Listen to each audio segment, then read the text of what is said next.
Yasmin lucky को इस बात के लिए मना चुकी थी कि वो उसकी फरारी में घूमना चाह रही थी। वो उसे अपने साथ लेकर कनॉट प्लेस भी आ गई थी।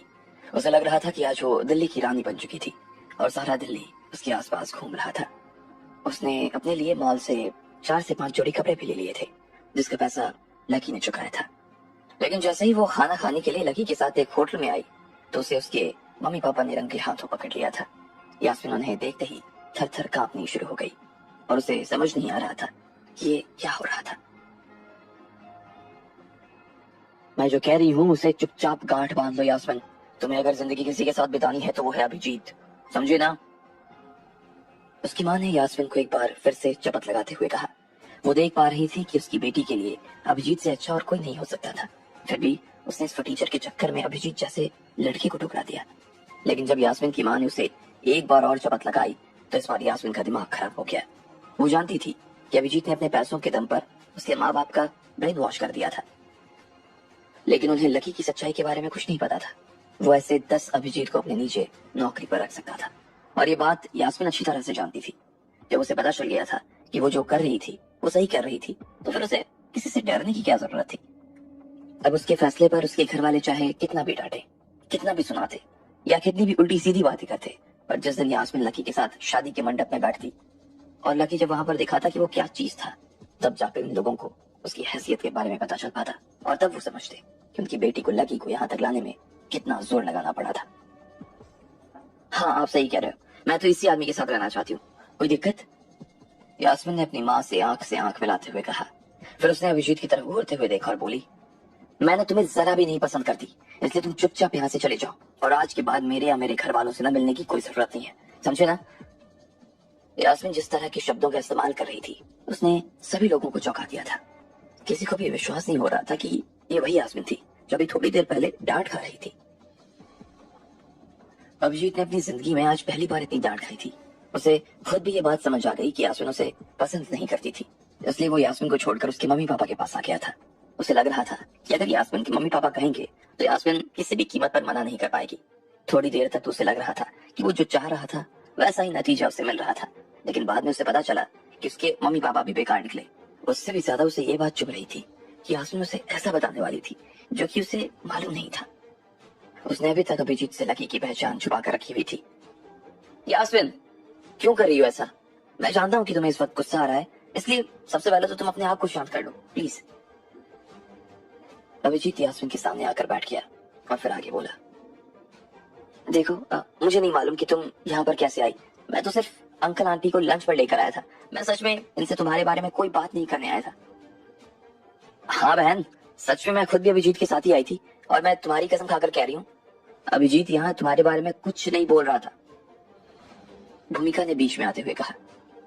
तो मुझे इस बात से कोई मतलब नहीं है कि तुम लोग यहाँ पर जानबूझकर मेरा पीछा करते हुए आए या फिर तुम लोग ऐसे ही आए थे, लेकिन मैं सिर्फ इतना जानती हूँ कि तुम लोग यहाँ से चुपचाप निकल जाओ और आज के बाद इस मामले में मुझे परेशान करने की जरूरत नहीं है, यास्मिन ने कड़क आवाज में कहा। अभिजीत, उसके पिता और उसकी माँ को ऐसा लग रहा था जैसे यास्मिन उन्हें जान से मारने की धमकी दी जा रही थी, लेकिन यास्मिन आखिर ऐसी कैसी हो गई थी, ये बात किसी को समझ नहीं आ रही थी। ऐसा क्या पिया था यास्मिन ने जिस वजह से वो इतनी ज्यादा खतरनाक हो गई थी? यास्मिन, तुम मेरे साथ ऐसा सिर्फ इस पागल फटीचर आदमी की वजह से कर रही हो ना? अभिजीत ने कहा। वो समझ पा रहा था कि यास्मिन ये जो कुछ कर रही है वो सिर्फ और सिर्फ लकी की वजह से कर रही थी।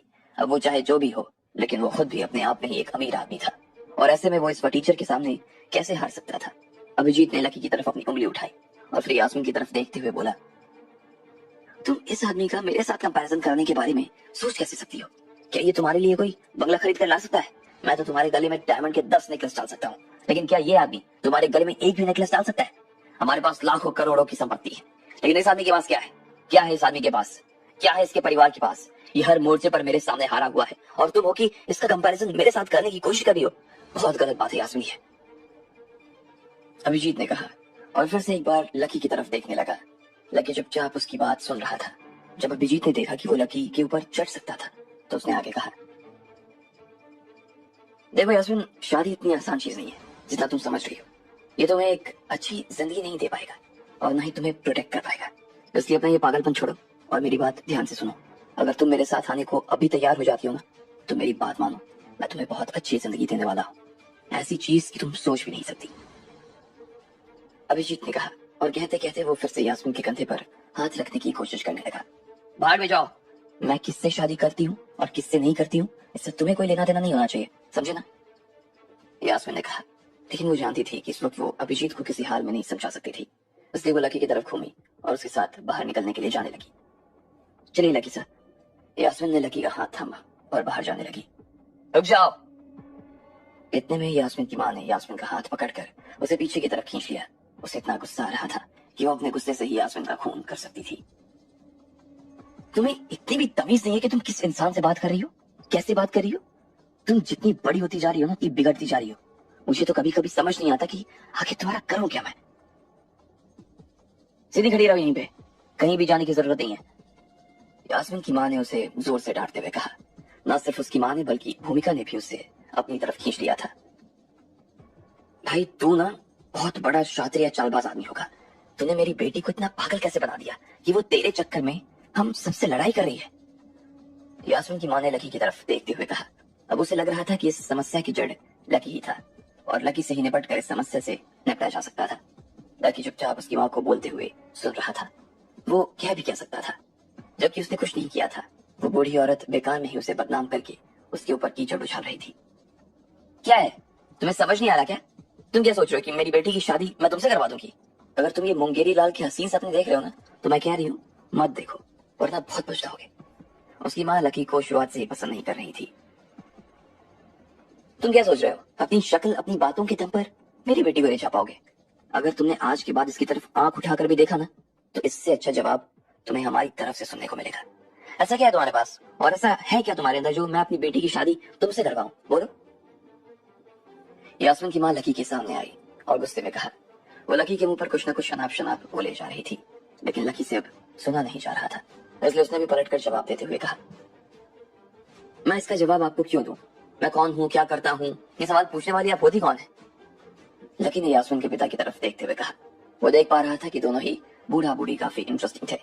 अब वो दुनिया के सबसे अमीर परिवार का सबसे बड़ा बेटा था और वो इन दोनों के सवालों का जवाब देगा, ऐसा हरगिज नहीं हो सकता था।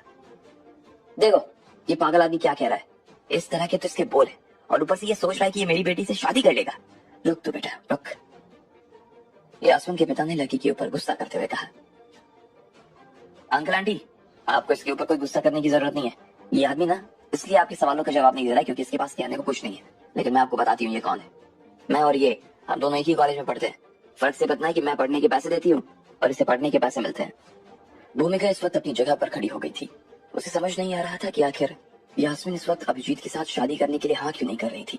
न सिर्फ वो शादी के लिए मना कर रही थी, बल्कि वो लकी को बचाने की कोशिश कर रही थी, जबकि वो अच्छी तरह से जानती थी कि वो अभिजीत जैसे मोटे मुर्गे को अपने हाथ से जाने नहीं दे सकती थी।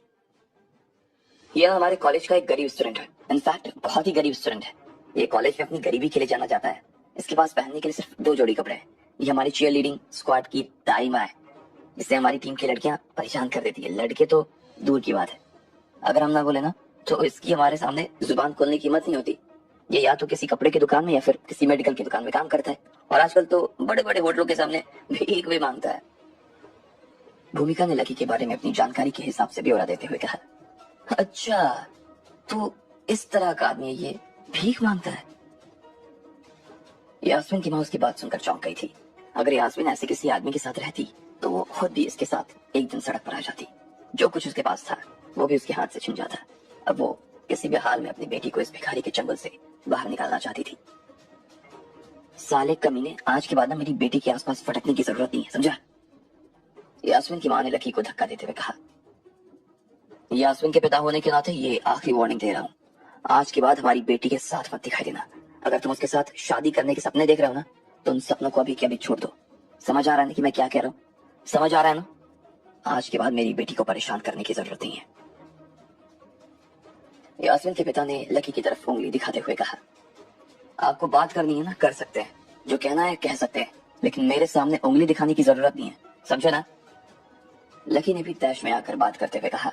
उसे ये बात बिल्कुल नहीं पसंद आ रही थी कि कोई उसके ऊपर उंगली उठाए। अब आगे क्या होने वाला था? ये बहस क्या रूप लेने वाली थी? क्या लकी और अभिजीत के बीच हाथापाई होने वाली थी? आपको क्या लगता है, क्या होंगे इन सभी सवालों के जवाब?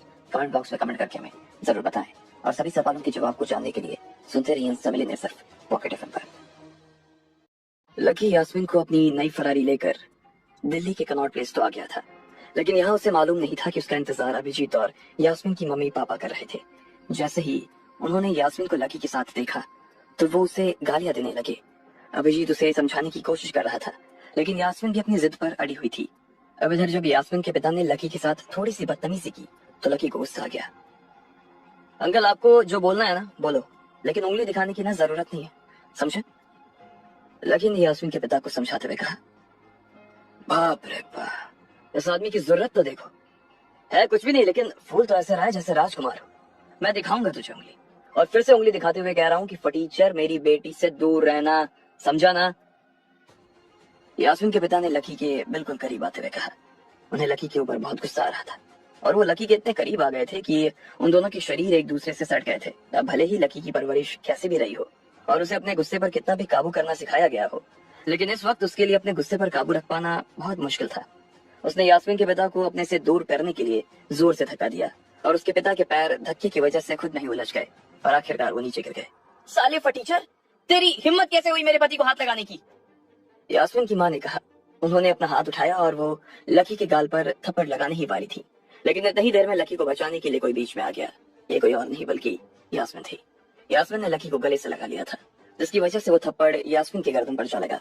उसका सर थोड़ा बहुत लकी के ऊपर हुआ। लकी लकी सर, आप ठीक हैं? यास्मीन ने अपनी गर्दन मलते हुए लकी को देखा और उससे पूछा। लकी ने जब देखा कि यास्मीन उसे बचाने के लिए कूद पड़ी तो उसे देखकर वो थोड़ा खुश हो गया। उसने ना सिर्फ उसके लिए मार खाई थी, बल्कि मार खाने के बाद उसने अपनी बजाय लकी का हाल पूछा।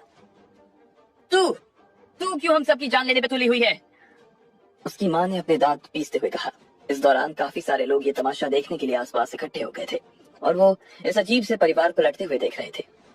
देखिए, सब लोग देखिए, ये आदमी एक नंबर का भिखारी है और होटल के बाहर लोगों से पैसे मांगता है, लेकिन फिर भी इसने मेरी बेटी के ऊपर ना जाने क्या जादू टोना कर दिया है कि मेरी बेटी इसके चक्कर में मुझसे और मेरे पति से लड़ने के लिए राजी हो गई। मेरी बेटी कभी हम दोनों से नहीं लड़ती, हमारे घर में कभी झगड़े होते ही नहीं, लेकिन आज आप देख रहे हैं क्या हो रहा है। देखो कैसे लड़ रही है हम लोगों से। ये लड़का तो एक नंबर का भिखारी है। अब तुम क्या इसका घर परिवार तोड़कर मानोगे? मुझे तो लगता है ना कि ये सारी चीजें ये सिर्फ पैसों के लिए कर रहा है, लेकिन ऐसे लोग ना समाज को पूरी तरह से बर्बाद कर देते हैं। मुझे लगता है इसने जरूर इस लड़की के ऊपर कोई जादू टोना किया होगा। जब यास्मीन की मां ने अपने इल्जाम बाकी लोगों को सुनाने शुरू कर दिए तो बाकी लोगों को भी ऐसा लगने लगा कि वो सही कह रही थी, और सब लोग ने बिना लकी को जाने उसके बारे में अपनी राय बनानी शुरू कर दी। ठीक इसी वक्त लकी का फोन बजा। न्यू सिटी बैंक के मैनेजर का फोन था। यास्मीन ने फोन देखकर लकी को छोड़ा और लकी ने फोन उठाया। हाँ शशिकांत जी, बोलिए। अच्छा, हाँ तो उस गाड़ी का जो भी कंपनसेशन था वो मेरे खाते से कर देना। लकी को लगा कि शशिकांत ने उसे इसलिए फोन किया था क्योंकि उसने कल रात को हितेश की फरारी में आग लगा दी थी। नहीं सर, जो कुछ हुआ वो तो हम लोग आराम से देख लेंगे, लेकिन मैं तो आपसे ये कहना चाह रहा था कि मुझे आपके लिए एक दो माले की बढ़िया बिल्डिंग मिली है। लोकेशन, प्रॉपर्टी, कंडीशन, डेकोरेशन वगैरह सब बहुत शानदार है। मैंने सारा डेटा निकाल कर ना ऑर्गेनाइज कर लिया है। क्या अपार्टमेंट बिल्डिंग? आप कहना क्या चाह रहे हो? मुझे कुछ समझ नहीं आ रहा है, साफ साफ बताइए थोड़ा, लकी ने पूछा। जैसे ही उसने इस बिल्डिंग की बात सुनी तो वो चौंक गया। उसे समझ नहीं आ रहा था कि वो किस चीज के बारे में बात कर रहे थे। उसे ये भी समझ नहीं आ रहा था कि शशिकांत उसे क्यों अपार्टमेंट बिल्डिंग के बारे में बता रहा था।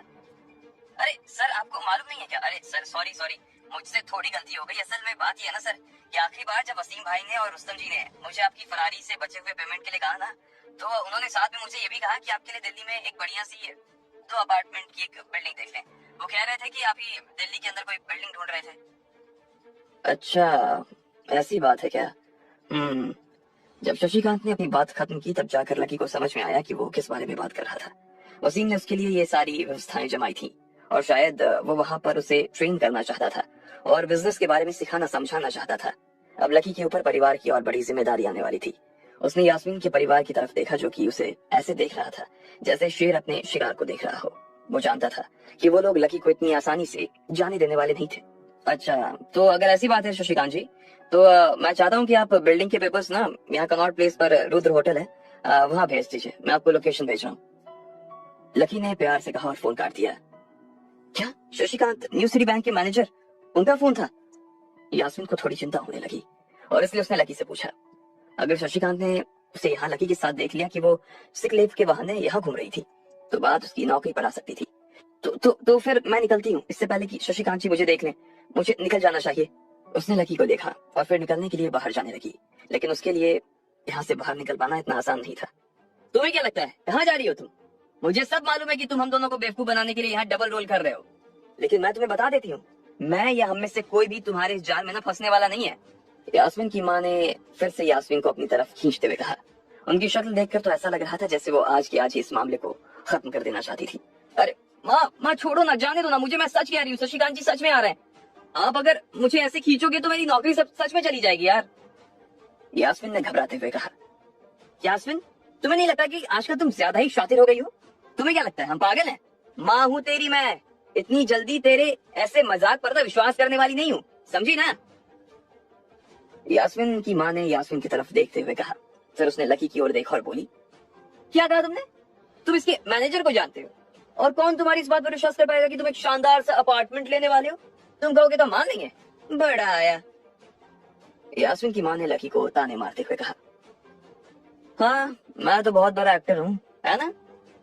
लकी ने उसकी माँ की तरफ देखते हुए कहा। दीदी, आप क्यों बेकार में अपने लिए और हम सब के लिए परेशानी खड़ी कर रहे हो? चुपचाप अपनी से छोड़ दो ना। भूमिका ने यास्मीन के सामने आकर खड़े होते हुए कहा। जब इन सब चीजों की शुरुआत हुई थी तब दोनों के बीच में यही तय हुआ था कि वो लकी का इस्तेमाल अभिजीत को उकसाने के लिए ही करेंगे, लेकिन अब उसकी बहन ने तो अभिजीत को छोड़ दिया और लकी को पकड़ लिया। वो लोग अपने ही मकसद से भटक गए थे। अब अगर उसकी बहन उसके लिए इसी तरह से प्रॉब्लम खड़ी करती रहेगी तो वो अपना और अभिजीत का भी इस काम खराब कर देगी। अब प्लीज मेरी बात मान लो ना और अभिजीत से माफी मांग लो। मुझे मालूम है जैसे ही आप माफी मांगोगे ना अभिजीत भाई आपको माफ कर देंगे। भूमिका ने यास्मीन को मनाने की पुरजोर कोशिश करते हुए कहा। वो यास्मीन और अभिजीत दोनों को मनाने की कोशिश कर रही थी। देखो भूमिका, तुझे मेरे मामले में ना ज्यादा पढ़ने की जरूरत नहीं है। मेरे दिल में सिर्फ और सिर्फ एक ही आदमी बसता है, वो है लकी सर। उनका और इस अभिजीत का आपस में कोई कंपैरिजन ही नहीं है यार, तू समझती क्यों नहीं? यास्मीन ने भूमिका से कहा। वो नहीं चाहती थी कि भूमिका इस मामले में कुछ कहे। वो बेवकूफ यास्मीन का भविष्य बर्बाद करने पर तुली थी। यास्मीन के पास भी अब अपनी बहन से कहने को और कुछ नहीं बचा था। ये सब जो कुछ हो रहा था ये लकी की वजह से हो रहा था। लकी! ठीक इसी वक्त जब यास्मीन उसकी बात नहीं सुन रही थी तो भूमिका तेज कदमों से लकी के सामने आकर खड़ी हो गई और चिल्लाते हुए बोली, तुम ऐसा कैसे कर सकते हो लकी? तुमने मेरी बहन पर क्या जादू टोना कर दिया है? हमारी जो बात हुई थी उसके बारे में तुम भूल कैसे सकते हो यार? तुम्हारी औकात क्या है कि तुम मेरी बहन के साथ शादी करने के सपने देखो? तुम्हें अपने दिल में जरा भी डर लगता है क्या? तुम अभी के अभी मुझे ये प्रॉमिस दो कि तुम मेरी बहन के साथ तुम्हारा जो भी रिश्ता है ना उस रिश्ते को अभी के अभी खत्म कर दोगे। बोलो, खत्म करोगे या नहीं? बोलो। भूमिका भी लकी को वैसे ही दबाने की कोशिश कर रही थी जैसे उसे वो बास्केटबॉल कोर्ट में दबाती थी। वैसे तो जब भूमिका इस तरह की बात कर रही थी तो लकी उसे जीत जाने देता था, लेकिन आज जब उसने यास्मीन की मम्मी पापा के सामने इतना एटीट्यूड दिखा दिया तो ऐसे में वो भूमिका के सामने कैसे हार सकता था? लकी आज उसके सामने हार नहीं मान सकता था, और उससे भी बड़ी बात तो ये थी कि एक बार जो उसने प्रॉमिस कर दिया वो उसे किसी भी कीमत पर पूरा करने वाला था। वो अभिजीत को यास्मीन से दूर करके ही दम देने वाला था। यास्मीन को सच में अभिजीत पसंद नहीं था, इसलिए वो यास्मीन को अभिजीत की तरफ पुश नहीं कर सकता था। भूमिका की बात सुनने के बाद लकी ने जैसे अपने कान बंद कर लिए थे। साले कुत्ते, तू क्या बहरा हो गया क्या? भूमिका ने लकी की तरफ जोर से चिल्लाते हुए कहा। फिर उसके बाद उसने अपना हाथ उठाया और वो लकी के गाल पर तमाचा लगाने वाली थी। इससे पहले जब भी वो चीयर लीडिंग टीम में थी तो उसने एक बार लकी के गाल पर तमाचा लगाया था। लकी उस दौरान उससे कुछ नहीं बोला, उसने चुपचाप थप्पड़ खा लिया था, लेकिन इस बार लकी ने भूमिका का हाथ बीच में ही पकड़ लिया। अपनी हद से ज्यादा आगे बढ़ने की जरूरत नहीं है भूमिका, समझी ना? लकी ने उसकी तरफ देखते हुए कहा। हाथ छोड़ मेरा फटीचर साले। भूमिका को इस बात की उम्मीद नहीं थी कि लकी उसका हाथ पकड़ लेगा। उसने अपना हाथ झटके से छुड़वाया, लेकिन लकी की पकड़ से छूट पाना उसके लिए इतना आसान नहीं था। भूमिका को इतना ज्यादा गुस्सा आ रहा था कि उसने उसे मारने के लिए अपना दूसरा हाथ भी उठा दिया और फिर उसे थप्पड़ लगाने की कोशिश करने लगी, लेकिन फिर भी लकी ने उसका हाथ रोक लिया। छोड़ छोड़ मुझे, छोड़। भूमिका को शर्म आ रही थी और गुस्सा भी। उसने ठंडी सी आंखों से लकी की तरफ देखा, लेकिन तभी लकी बोला, मैं तुम्हें छोड़ दूंगा, मुझे तुम्हें पकड़ने का ना कोई शौक नहीं है, समझी? लेकिन तुम मुझे प्रॉमिस करो कि दोबारा मेरे ऊपर ना हाथ उठाओगे नहीं। प्रॉमिस करो, चल कर। लकी ने गंभीरता से कहा। अबे तू है कौन और अपने आप को समझता क्या है तू बे? भूमिका ने लकी की तरफ गुस्से में देखते हुए कहा। वो इतनी आसानी से लकी को छोड़ने वाली नहीं थी। उसने लकी को देखा और अचानक से उसकी आंखों में एक तरह की शैतानी भरी मुस्कान आ गई। वो अब ऐसा कुछ करने जा रही थी जो लकी के लिए भारी होने वाला था। आखिर क्या करने वाली थी भूमिका? क्या रंग लेने वाली थी ये लड़ाई आगे? आपको क्या लगता है क्या होंगे इन सभी सवालों के जवाब? कमेंट बॉक्स में कमेंट करके हमें जरूर बताएं। और सभी सवालों के जवाब को जानने के लिए सुनते रहिए इंस्टामिलिंग योरसेल्फ पॉकेट एफएम पर। लकी के ऊपर जैसे ही यास्मीन की मां हाथ उठाने वाली थी, इतने में यास्मीन खुद उसे बचाने के लिए बीच में आ गई। लकी तो बच गया, लेकिन यास्मीन को चोट लग गई। उसके बाद यास्मीन की मां ने लकी को पिटवाने के लिए बाकी लोगों को इकट्ठा करना शुरू कर दिया, लेकिन इतनी देर में उसे मैनेजर शशिकांत का फोन आ गया। लकी के मुंह से शशिकांत का नाम सुनते ही यास्मीन को लगा कि उसे यहाँ से भाग जाना चाहिए, लेकिन वो जैसे ही निकलने वाली थी, उसकी मां ने उसे फिर से रोक लिया।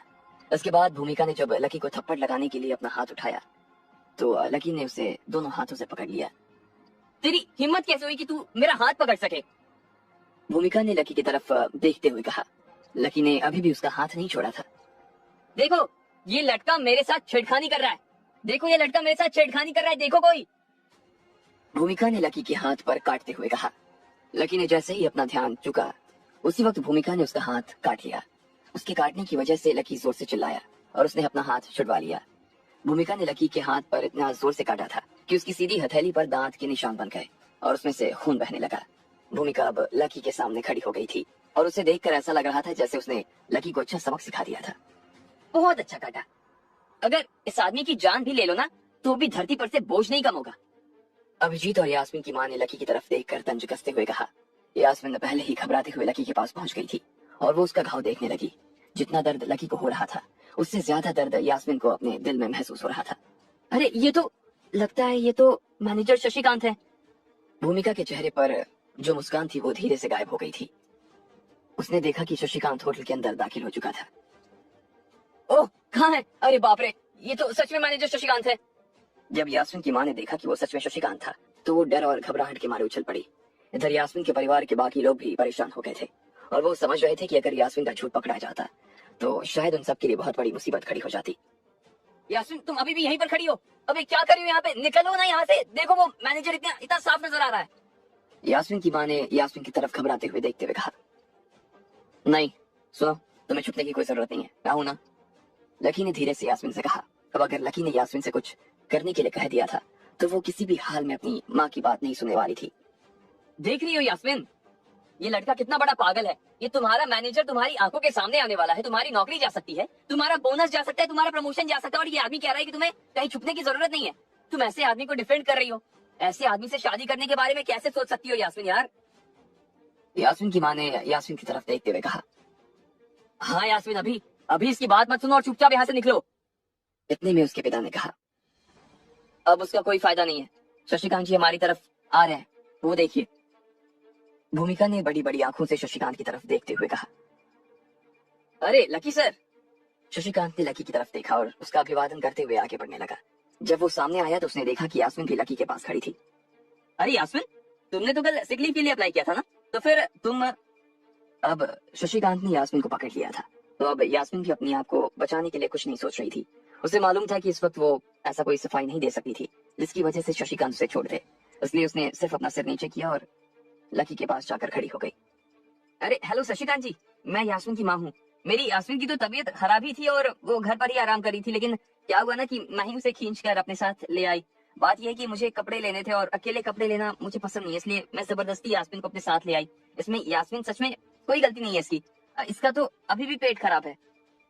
यास्मीन की माँ ने यास्मीन के बचाव में उतरते हुए कहा। हाँ, यास्मीन की तबीयत बहुत खराब थी। ना सिर्फ उसका पेट खराब था, बल्कि उसे रात को उल्टी भी हो गई और बुखार भी आ गया था। हाँ, फिर आज सुबह ही हम अपनी बहन को लेकर हॉस्पिटल के लिए रवाना हो गए थे। भूमिका ने भी बीच में कूदते हुए कहा। सब लोग एक ही झटके में यास्मीन को बचाने लगे थे। ओह अच्छा, यार आप लोग तो बड़े कमाल के हो यार। यास्मीन की तबीयत खराब है और आप लोग पूरे परिवार के साथ पहले उसे हॉस्पिटल लेके जा रहे हो, फिर शॉपिंग लेके जा रहे हो। अच्छा, क्या आप लोग मुझे बता सकते हो कि आप लोग यास्मीन को कौन से हॉस्पिटल लेकर गए थे? शशिकांत ने पूछा। वो यास्मीन ने एक दूसरे की तरफ देखते हुए कहा और वो चुप हो गई। उसे समझ नहीं आ रहा था कि इस बात का जवाब क्या दे। वो सब लोग एक दूसरे से आंखें मिला रहे थे। उसके बाद भी किसी को समझ नहीं आ रहा था कि क्या जवाब दें, और इसी वजह से चारों ने एक ही वक्त पर मुंह खोल दिया। Delhi hospital, metro hospital, Goyal health care, Nirma hospital.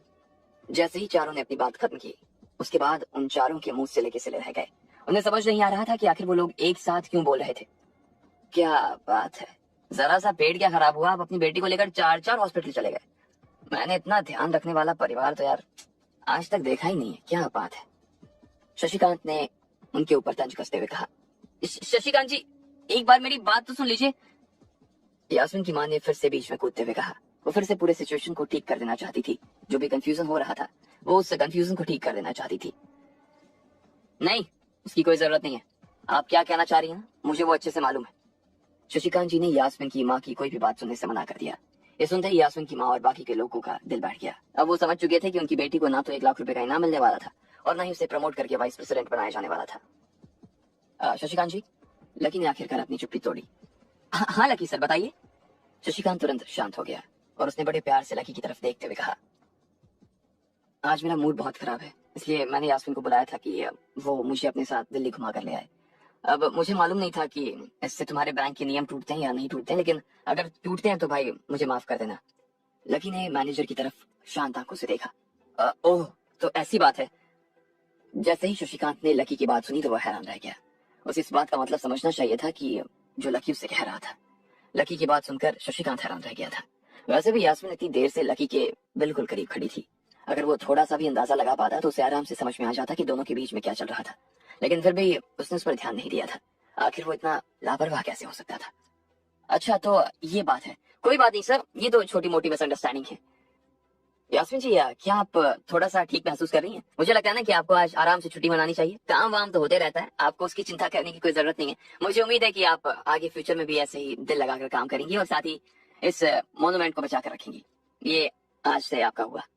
Shashikant की बात ऐसी नहीं थी कि यास्मीन को समझ नहीं आई थी, और वहां पर कोई भी खड़ा आदमी नहीं था जिसे यास्मीन की बात समझ नहीं आई थी। यास्मीन के परिवार के लोग, भूमिका और अभिजीत, सब लोग उल्लुओं की तरह पहले शशिकांत और फिर लकी का मुंह ताक रहे थे।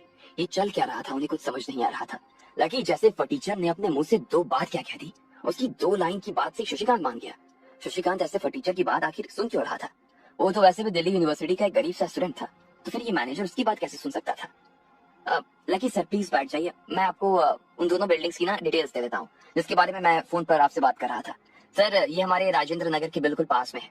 आप ये मान लीजिए कि ये उसके चौराहे पर ही है, और मेरे हिसाब से ये हमें लगभग 22 करोड़ के आसपास की बैठ जाएगी।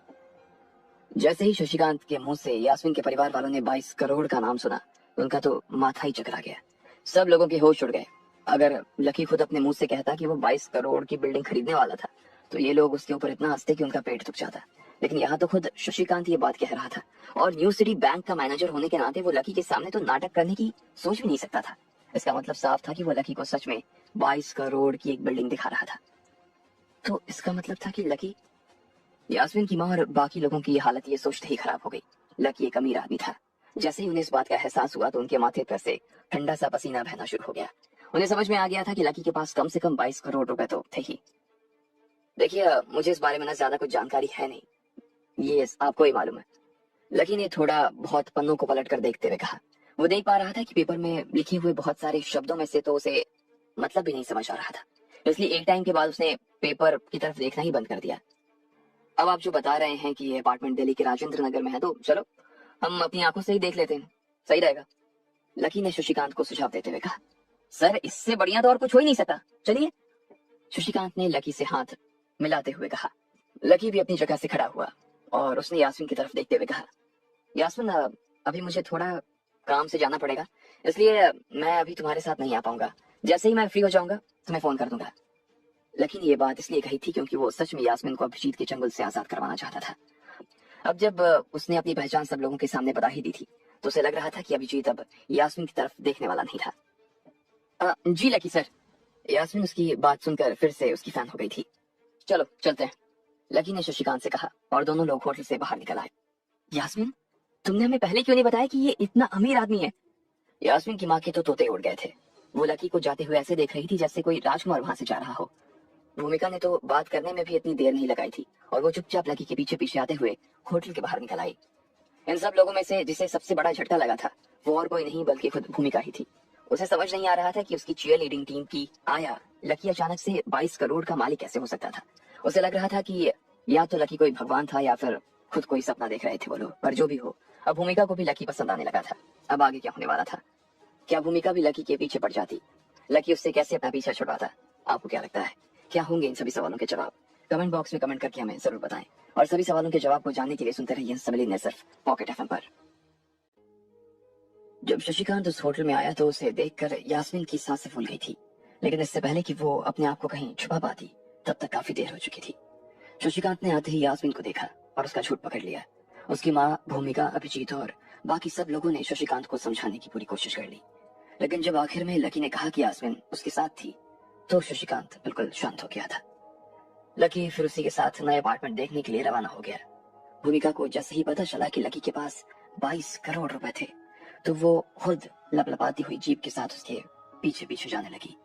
जब भूमिका निकली तो उसके पीछे पीछे यास्मीन के पिता और मम्मी भी लकी के पीछे निकल गए। लकी शशिकांत से बातें करते हुए वहां बाहर निकल आया था। जैसे ही वो अपनी गाड़ी के पास पहुंचा तो उसने देखा कि लकी की गाड़ी को लोगों ने घेर रखा था। लोग उसकी गाड़ी के आसपास जमा होकर उसके हर एक कोने के आसपास खड़े होकर अलग अलग एंगल से फोटो ले रहे थे। किसी ने गाड़ी को देखने के लिए अपने रिश्तेदारों को वीडियो कॉल कर दिया था और कोई तो उसके साथ रील बनाना शुरू कर चुका था।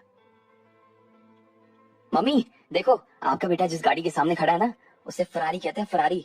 हाँ वही जो सचिन के पास है, लेकिन ये ना उससे भी महंगी है। जी हाँ दोस्तों, आज मैं आपको करवाता हूँ फरारी की सवारी, लेकिन बाहर से, क्योंकि गाइस मेरे पास इसकी चाबी नहीं है। So sad. लेकिन अगर आप लोगों का सपोर्ट बना रहा ना तो एक दिन आपका भाई आपको फरारी के अंदर की सवारी करवा देगा। तो गाइस शुरू करते हैं। सब लोग अपनी अपनी तरह से लकी की गाड़ी का बखान करने में जुटे हुए थे और सब लोगों को उस गाड़ी को देखकर ऐसा लग रहा था जैसे उन्होंने चलता फिरता ताजमहल देख लिया था। लकी ने जब अपनी गाड़ी का इस तरह से तमाशा बनते हुए देखा तो उसकी त्योरियां चढ़ गई और वो सीधा अपनी गाड़ी के पास चला गया। वो भीड़ को चीरते हुए गाड़ी के पास आगे बढ़ता चला गया। सब लोग जो भीड़ में खड़े थे वो लकी को पास आने का मौका नहीं दे रहे थे। लकी जैसे फटीचर को उस गाड़ी के पास जाने का मौका वैसे भी कौन देने वाला था। बड़ी मुश्किल से लकी अपनी गाड़ी के पास जैसे तैसे ही सही लेकिन पहुंच गया। अरे भाई लोग थोड़ा पीछे हो जाओ यार, मैं गाड़ी निकाल रहा हूँ, लकी ने जोर से लोगों से कहा। सब लोग उसकी गाड़ी से ऐसे चिपक कर खड़े थे जैसे तो वो उनकी गाड़ी थी। वह इतना शोर हो रहा था कि लकी के पास अपनी आवाज ऊंची करने के अलावा कोई चारा नहीं था। हाँ तो जाना, कौन रोक रहा है तुझे? हमारे कान में चिल्लाता क्यों है? कहाँ जाना है? जा, जहाँ जाना है जा, एक लड़की ने कहा। उसे लकी का इस तरह से चिल्लाना बिल्कुल पसंद नहीं आया था और उसे वो घूर रही थी। अरे मैडम, जब तक आप गाड़ी से दूर नहीं हटोगे तब तक मैं कैसे जा पाऊंगा यार, लकी ने उस लड़की को देखते हुए कहा।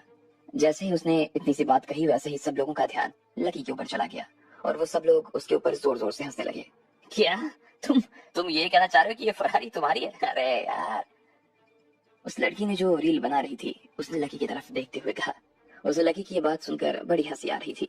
उसे इतने पर ही नहीं रुकी थी, उसने तुरंत कैमरा लकी के ऊपर ताना और अपने व्यूअर्स से बोलने लगी, देखिए सब लोग, इस आदमी को देखिए। अभी जो फरारी मैं आप सभी को दिखा रही थी ना, ये लड़का कह रहा है कि वो फरारी इसकी है। आपको नहीं लगता कि इन्हें या तो एक्टर होना चाहिए या फिर कोई कॉमेडियन? लोगों में इतना कॉन्फिडेंस आता कहाँ से भाई? इतना कितना फेमस होने की भूख है इन्हें। अगर ये इसकी फरारी है ना तो मैं भी अमेरिका का राष्ट्रपति हूँ। सीरियसली यार, लोगों को ये क्या हो गया है? I mean, पहले तो इनके कपड़े देखो, साइकिल खरीदने की तो हैसियत नहीं लगती और बोल रहे कि फरारी इसकी है। सब लोगों ने लकी को देखते ही उसे ताना मारना शुरू कर दिया था।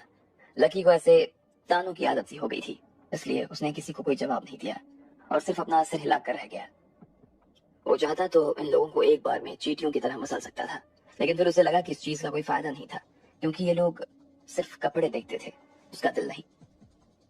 सोना चालू हो जाओ, सोना चालू हो जाओ, लकी ने सब लोगों के बीच में ही फरारी की तरफ देखते हुए कहा। लकी ने अपनी फरारी का नाम सोना रखा था, साथ ही उसे अपनी आवाज में रिकॉर्ड भी कर लिया था। जैसे ही वो उसे आवाज लगाता सोना, तो उसकी गाड़ी तुरंत चालू हो जाती। ये लड़का क्या पागल वागल है क्या? अरे ये सोना मोना किसको बोल रहा है भाई? जब तक हर कोई शिकायत किए जा रहा था तब तक लकी की फरारी थोड़ा सा आगे और थोड़ा सा पीछे की तरफ हिलना शुरू हो गई थी। वो लड़की जो उसके पास टिक कर रील बना रही थी, फरारी के आगे बढ़ने से वो गिरते गिरते बची और उसके बाद गाड़ी का पिछला हिस्सा सीधा उसके पिछले हिस्से पर जा लगा था और अब की बार तो वो नीचे ही गिर गई थी। चलो अब अपनी जगह पर घूम जाओ, लकी ने फिर से कहा। जैसे ही उसका इतना भर कहना हुआ, इतने में फरारी का इंजन चालू हो गया और वो अपनी जगह पर गोल गोल घूमना शुरू हो चुकी थी। बाकी के लोग जो वहां खड़े थे वो ये दृश्य देखकर डर गए। उन्हें ऐसा लग रहा था कि इस गाड़ी का बैलेंस बिगड़ सकता था और किसी भी इंसान के ऊपर चढ़ सकती थी, इसलिए वो गाड़ी को बीच में ही छोड़कर उनसे दूर भागने लगे। लेकिन लकी वहीं पर जमा था, उसे अपनी फरारी के ऊपर पूरा भरोसा था। अगर उसकी गाड़ी के कंट्रोल में किसी भी तरह की दिक्कत होती तो शायद लकी उनकी पूरी कंपनी बंद करवा देता। रुक जाओ, जैसे ही लकी ने इतना पर कहा उसकी गाड़ी रुक गई। लकी ने अपनी चाबी पर लगे बटन को दबाया और फिर फरारी के दरवाजे किसी पंख की तरह खुलने लगे। हर कोई उसे देख रहा था। उसे देखकर उनका दिमाग खराब हो रहा था। लकी आकर ड्राइविंग सीट पर बैठ गया। इधर जैसे ही अभिजीत ने उसे इस तरह से देखा तो उसका मुंह भी खुला का खुला रह गया था और वो अपनी जगह से हिल भी नहीं पा रहा था। उसने अपनी आंख के सामने से फरारी को गायब होते हुए देखा और उसके बाद उसे ऐसा लगा जैसे इस दुनिया में उससे बड़ा पागल और कोई नहीं। जहां तक यास्मीन की मम्मी और उसके पापा की बात थी तो उन दोनों के मुंह भी खुले हुए थे और उन्होंने एक दूसरे के हाथ पकड़े हुए थे। वो इतने ज्यादा उत्साहित हो चुके थे कि उनका पूरा बदन किसी पत्ते की तरह कांपना शुरू हो चुका था। उन दोनों ने एक दूसरे को ऐसे पकड़ा हुआ था जैसे तो वो किसी बवंडर में हो और किसी भी वक्त उड़ सकते हो। इधर लकी और शशिकांत उस गाड़ी में बैठकर उस अपार्टमेंट को देखने के लिए राजेंद्र नगर आ चुके थे। इस वक्त राजेंद्र नगर में बहुत सारी ऐसी जमीनें थी और बिल्डिंग्स थी जिसे लोग किराए पर देने या बेचने के लिए तैयार थे। ये एरिया दिल्ली के सबसे बड़े एरियाज में से एक था। जब लकी और शशिकांत डोल रहे थे तो शशिकांत ने उसे बताया, सर यहाँ पे जो लोकेशन है ना काफी अच्छी है। यहाँ से सीधा राधा रानी मंदिर 5 किलोमीटर की दूरी पर है। इसके अलावा यहाँ से हर तरह की फैसिलिटी है और कनेक्टिविटी तो मत पूछिए सर, बहुत शानदार। बात तो आप सही कह रहे हैं शशिकांत जी। लकी जब रास्ते में आ रहा था तो उसने देखा कि यहाँ पर काफी सारे लोग थे और यहाँ का बाजार भी काफी बड़ा था। लकी ने खुद दिल्ली की बड़ी और बहुत ही महंगी जगह पर ये अपार्टमेंट लिया था और उसे मालूम था कि यहाँ से अच्छा पैसा बनाया जा सकता था। शशिकांत जी, ये जगह सब इतनी अच्छी है तो यहाँ का मालिक इसे बेच क्यों रहा है और वो भी इतने कम पैसों में? लकी ने पूछा। अरे सर, बात ऐसी है ना कि उसकी जो बड़ोदरा में एक फैक्ट्री थी उसने नई नई लगाई थी, लेकिन काम इतना चल नहीं पाया और उसे हो गया नुकसान बहुत ज्यादा। फिर उसकी भरपाई करने के लिए उसे जल्द से जल्द पैसों की जरूरत थी और इसलिए वो अपनी ये जमीन बेचना चाहता है। अभी ये खबर मार्केट में आउट नहीं हुई है, इसका अंदाजा मेरे जैसे 2-4 लोगों को है बस, इसलिए मैंने सोचा कि आपको बता देता हूँ, आपके लिए अच्छी होगी। वैसे पार्टी तो 30 करोड़ का डिमांड कर रही थी, लेकिन मैंने उन्हें कैश 22 करोड़ में ही देकर हाँ करवा लिया है। शशिकांत ने लकी को सारी बात समझाते हुए कहा। अच्छा ऐसी बात है तो फिर हम लोग इसे खरीद लेते हैं। लकी ने उन दोनों अपार्टमेंट्स को देख लिया था और वो अंदर से काफी खुश भी था, इसलिए उसने शशिकांत को उसे खरीदने के लिए बोल दिया। तो सर, आपने सोच लिया ना, इसे लेना ही है? शशिकांत ने डरते हुए कहा। लकी ने अभी बिल्डिंग को सिर्फ बाहर से देखा था, वो अंदर गया भी नहीं था और उसके बाद भी उसने उसे खरीदने का फैसला कर लिया। 22 करोड़ कोई छोटी मोटी रकम नहीं होती कि उसे देने से पहले एक बार के लिए सोचा ना चाहे।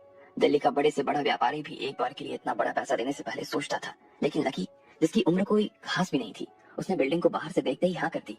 शशिकांत ने आज तक ऐसा कोई कस्टमर अपनी जिंदगी में नहीं देखा था। क्या बात है, कोई दिक्कत है क्या? लकी ने पूछा। नहीं नहीं नहीं सर, दिक्कत क्या होगी, कुछ नहीं है, मतलब लेना है तो ले सकते हैं।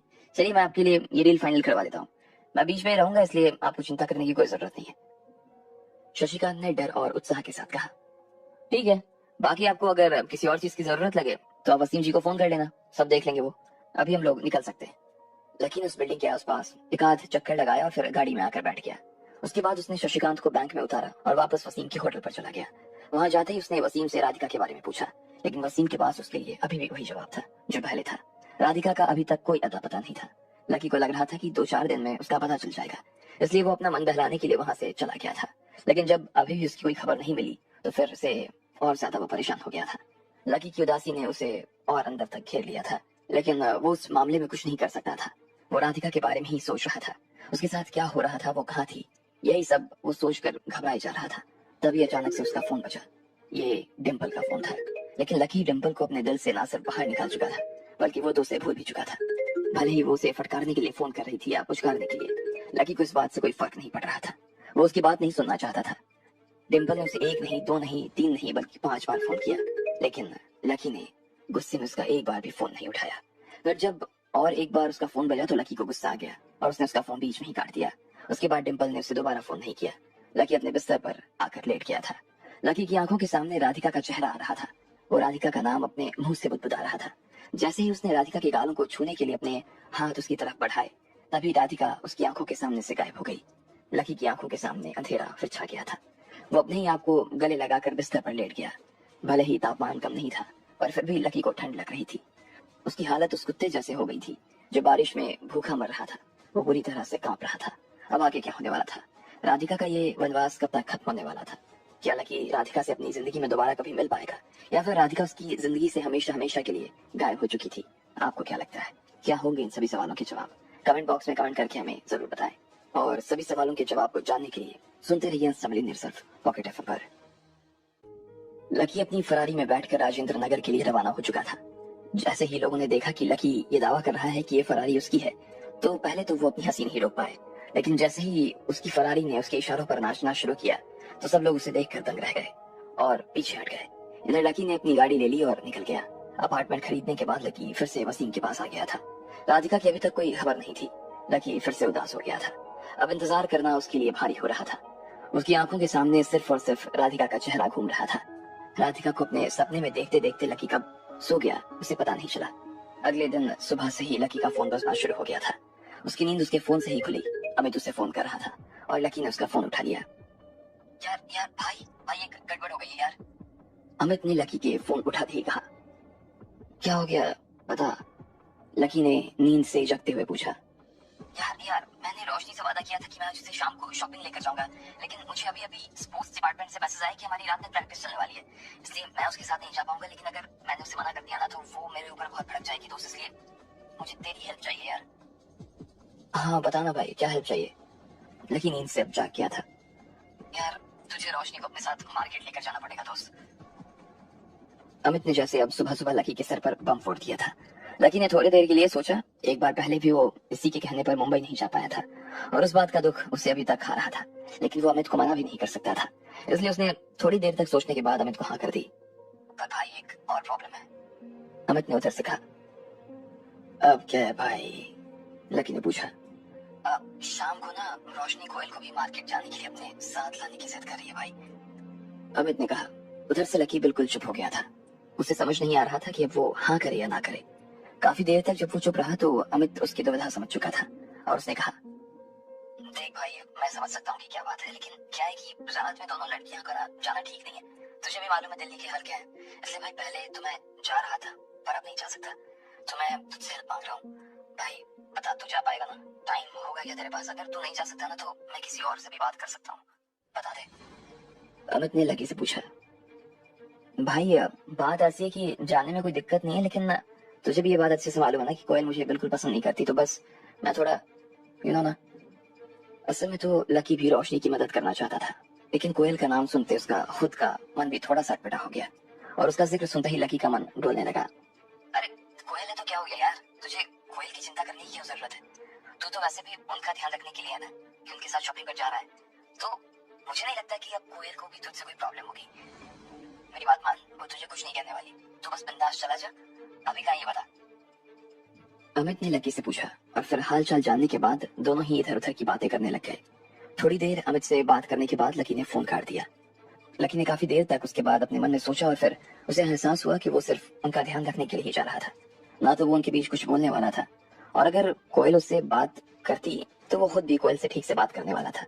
लकी इतना बार सोचा और फिर होटल से बाहर निकल आया। वो तैयार हुआ और शाम को रोशनी के साथ जाने के लिए मार्केट की तरफ निकल गया। हेलो, हाँ मैं रास्ते में ही हूँ, तुम दोनों कितनी देर में पहुंच रहे हो? लकी ने रोशनी से पूछा। हम लोग भी निकल चुके हैं, उधर ही मिलते हैं, रोशनी ने कहा और फोन काट दिया। क्या हुआ, अमित का फोन था क्या? कोयल ने रोशनी की तरफ देखते हुए कहा। अरे नहीं यार, लकी का फोन था। अमित की कुछ प्रैक्टिस आ रही थी तो उसने कहा कि लकी हमारे साथ मार्केट चलने वाला है। रात को अकेले जाने में वैसे भी थोड़ा सा रिस्क है ना, बस इसलिए, रोशनी ने कहा। लकी? अरे यार तुमने लकी को क्यों बुलाया?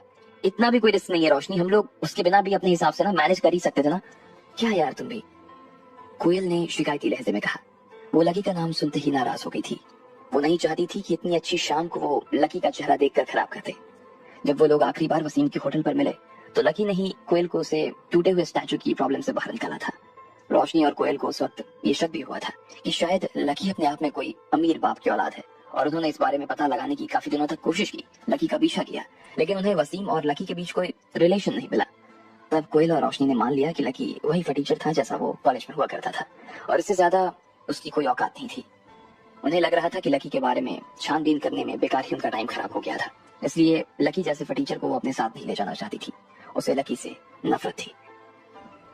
रोशनी सुन, तू एक काम कर, अभी के अभी ना अमित को फोन कर और उसे बोल कि लकी को वापस भेज दे। उसे हमारे साथ ना मार्केट आने की कोई जरूरत नहीं है, हम लोग चल जाएंगे यार, मैनेज कर लेंगे, देख लेंगे। कोयल ने रोशनी का हाथ पकड़ते हुए कहा। वो उसकी आंखों में आंखें डालकर देख रही थी। कोयल तू समझने की कोशिश करना, तुझे पता है ना रात में लड़कियों के लिए दिल्ली सेफ नहीं है। अभी तेरी आंखों के सामने हर रोज अखबार में न्यूज आती है कि लड़कियों के साथ छेड़खानी हुई, जबरदस्ती हुई। और कुछ तो जान से ही मार दिया जाता है यार। तुझे ये सब पढ़कर डर नहीं लगता क्या? मेरी तो हालत खराब हो जाती है यार, सही बता रही हूँ। इसलिए तो मैं अकेले मार्केट नहीं जा सकती, sorry and that is final. और इसलिए अमित ने लकी को हमारे साथ चलने के लिए बोला है। रोशनी ने कोयल को समझाने की कोशिश करते हुए कहा, अरे रोशनी यार, तू क्या छोटी बच्ची है क्या? इसमें डरने जैसी कौन सी बात है? वैसे भी हम कोई जंगल नहीं जा रहे, मार्केट जा रहे हैं, और वहाँ पहले से ही बहुत सारे लोग हैं, तो हमें चिंता करने की कोई जरूरत नहीं है यार। क्या तुम भी? कोयल अभी भी अपनी जिद पर अड़ी हुई थी। भले ही वो अपने मुंह से ये कह रही थी, लेकिन दिल ही दिल में वो खुद भी रोशनी की बात सुनकर थोड़ा सा तो डर गई थी। फिर उसने कहा, देखना, अगर लकी आया ना, और अगर हमारे साथ में कोई प्रॉब्लम हुई या किसी ने भी परेशान किया ना, तो सबसे पहले वही भागेगा, खुद भागेगा वो। नहीं, ऐसा कुछ नहीं है, मुझे अभी भी लकी के ऊपर पूरा भरोसा है। तुझे याद ही है जब तू होटल में उस स्टैचू की वजह से फंस गई थी, तब लकी नहीं आकर ना मदद की थी, याद है या नहीं? और वैसे भी देख, अब वो आ चुका है, तो उसे वापस भेजने का ना कोई पॉइंट नहीं बनता। तो बेटर यही है कि उसे हमारे साथ आने देते हैं। अगर तुझे वो नहीं पसंद है तो उससे बात मत करना, और इससे ज्यादा हम क्या कर सकते हैं? रोशनी ने कोयल को और समझाते हुए कहा। वो देख पा रही थी कि कोयल के चेहरे पर उसका डर साफ नजर आ रहा था, और थोड़ी ही देर के अंदर वो रोशनी की बात मानने के लिए राजी भी हो गई थी। हाँ, वैसे तू कह तो ठीक रही है, मैं मन मन ये मान लूंगी ना कि वो मेरे लिए एग्जिस्ट ही नहीं करता, ये सही रहेगा। कोयल ने आखिरकार रोशनी की बात पर आधे मन से हाँ कर दिया था। थोड़ी ही देर बाद उन लोगों की टैक्सी उन्हें बाजार की तरफ पहुंचा चुकी थी। दिल्ली में लोग अक्सर रात को शॉपिंग करने और चिल करने के लिए आते थे। यहाँ पर ना सिर्फ दिल्ली के लोग बल्कि बाहर से आए हुए लोग भी आते थे। ये जगह अपने खाने पीने के लिए काफी फेमस थी। अलग अलग रंगों की रोशनी में वहां पर बहुत सारी दुकानें लगी हुई थी, जिनमें लिखा था स्पाइसी हॉट करी, bhatura king, barbecue, coffee town, और भी ना जाने बहुत कुछ। ढेर सारे रंगों की रोशनी जगमगा रही थी, और वहां पर हर दुकान पर भीड़ लगी हुई थी। लोग खा भी रहे थे और साथ में एक दूसरे से बात भी कर रहे थे। जैसे ही रोशनी और कोयल अपने टैक्सी से बाहर आई, तो उस माहौल की वो मुरीद हो गई। उन्हें वो सब चीज देखकर काफी खुशी हो रही थी। वहां की लाइट और वहां की खुशबू से उनका मन तो काफी खुश हो गया था। रोशनी, कोयल। जैसे ही वो लोग आगे जाने को थे, उन्हें पीछे से किसी की जानी पहचानी सी आवाज आई, और कुछ ही देर बाद लकी उनके सामने आकर खड़ा हो गया था। वो उनकी तरफ देखकर मुस्कुरा रहा था। लकी, तुम हमसे पहले पहुंच गए, क्या बात है? रोशनी ने लकी की तरफ मुस्कुराते हुए कहा। भले ही उसे इस बात की संभावना को नकार दिया था कि लकी एक अमीर आदमी था, लेकिन फिर भी उसके मन में अभी भी लकी के लिए एक अच्छी छवि बनी हुई थी, और वो उसे काफी पसंद करती थी। लेकिन वो दिल का बहुत साफ था। उसे लकी अमित का दोस्त नहीं बल्कि उसका भाई लगता था, और इसलिए वो लकी को काफी पसंद भी करती थी। लेकिन जब कोयल ने लकी को देखा तो उसे पहले तो लगा कि उसे देखते ही उसे घिन आने लगेगी, लेकिन जब लकी उसके आंखों के सामने आया तो उसने देखा कि लकी को देखकर उसके दिल की धड़कन तेज हो गई। कोयल ने फिर भी लकी को ग्रीट नहीं किया, और ना ही उसने उसकी तरफ मुड़ कर देखा। कोयल, ये रोशनी उन दोनों के बीच में चीजों को ठीक कराने की कोशिश कर रही थी, लेकिन वो जानती थी कि लकी को भी मालूम था कि कोयल उससे ऐसे ही बात करने वाली थी। इसलिए उसे भी पता नहीं था कि वो लकी से क्या या कोयल में से किसे भी क्या कहे। कोई बात नहीं, कोई बात नहीं, आई अंडरस्टैंड, लकी ने मुस्कुराते हुए कहा। वो जानता था कि कोयल जब उससे मिलती तो ऐसे ही मिलने वाली थी।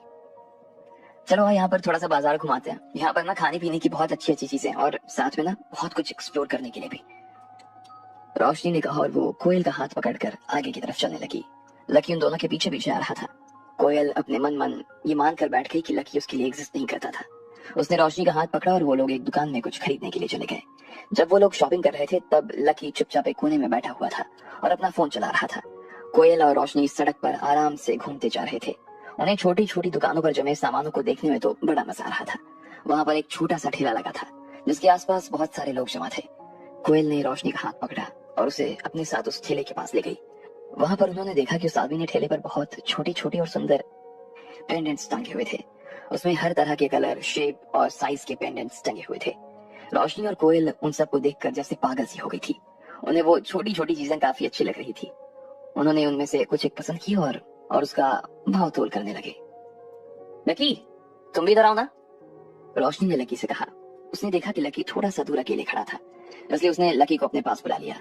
लकी भी उनके पास आया, लेकिन कोयल का लकी को अपने इतना पास देखना अच्छा नहीं लगा। अब आगे क्या होने वाला था? क्या कोयल और लकी के बीच कुछ ऐसा होने वाला था जिससे कोयल और लकी के बीच दूरियां और ज्यादा बढ़ जाने वाली थी? आपको क्या लगता है, क्या होंगे इन सभी सवालों के जवाब? कमेंट बॉक्स में कमेंट करके हमें जरूर बताएं, और सभी सवालों के जवाब को जानने के लिए सुनते रहिए इंस्टामिलिंग ने सिर्फ पॉकेट एफएम पर। लकी सब कामों से फ्री होकर राधिका की खबर लेने के लिए वसीम के पास आ गया था, लेकिन अभी तक राधिका का कोई पता नहीं चल सका।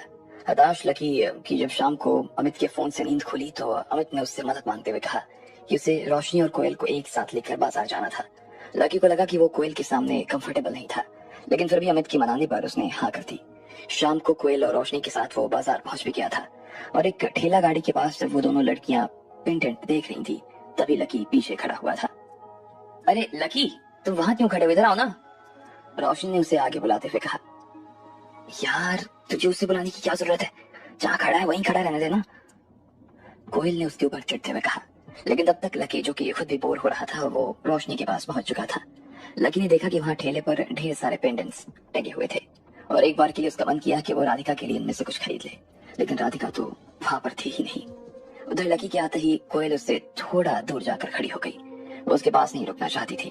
फिर उसने दुकान की मालकिन को वो पेंडेंट दिखाया जो उसे पसंद आया था और उसका भाव तूल करने लगी। वो एक बहुत ही बूढ़ी महिला थी जिसकी कमर झुकी हुई थी और चेहरे पर झुर्रियां पड़ गई थी। ये बेटा 120 रुपए का है, उस औरत ने कोयल के हाथ से वो पेंडेंट लेकर पैक करते हुए कहा। फिर उसने उसे डब्बे में डाला और उसे पहनने के लिए उसमें लाल रंग का धागा मोड़कर डाल दिया। दीदी दीदी, अगर ये लाल धागा गंदा हो जाए ना तो इसे बदलवा लेना, और हाँ, ये लाल धागा एक और चीज के लिए काम आता है, उस बूढ़ी औरत ने कोयल की तरफ देखते हुए कहा। अच्छा, क्या? ये सुनते ही रोशनी और कोयल दोनों ही चौंक गए थे। उन्हें समझ नहीं आ रहा था कि वो बूढ़ी कह क्या रही थी। अपना हाथ इधर दो, मैं समझाती हूँ। उस बूढ़ी औरत ने कोयल का हाथ अपने हाथ में लिया और धागे में से छोटी सी गांठ डालकर उसे कोयल की पहली उंगली में बांध दिया। वो धागा उसकी उंगली में से किसी दूसरी उंगली की तरह नजर आ रहा था। कोयल अभी भी रोशनी की तरफ देख रही थी। उसे समझ नहीं आ रहा था कि आखिर ये हो क्या रहा था। भैया, आप अपना हाथ देना, उस बूढ़ी औरत ने लकी की तरफ देखते हुए कहा। अच्छा, ये लीजिए। लकी ने उस औरत की तरफ देखा और अपना हाथ उसकी तरफ बढ़ा दिया।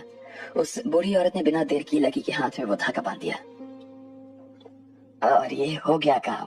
अब इस धागे का मतलब ये हुआ कि आप दोनों जन्म जन्मांतर के साथी हो चुके हैं। अगर आप एक दूसरे से बहुत दूर भी हो ना, पर फिर भी अपने हाथों में ये लाल धागा पहना हुआ है, तो भी आप एक दूसरे के होने का ना आप दोनों को एहसास हो जाएगा, उस औरत ने अपनी पुरानी सी आवाज में कहा। उसका मतलब ये था कि वो औरत लकी को कोयल का बॉयफ्रेंड या पति समझ रही थी और इसलिए उसने उसके हाथ पर यह धागा बांध दिया। इसे सुनकर ना सिर्फ कोयल को शर्म आ गई बल्कि लकी भी दंग रह गया।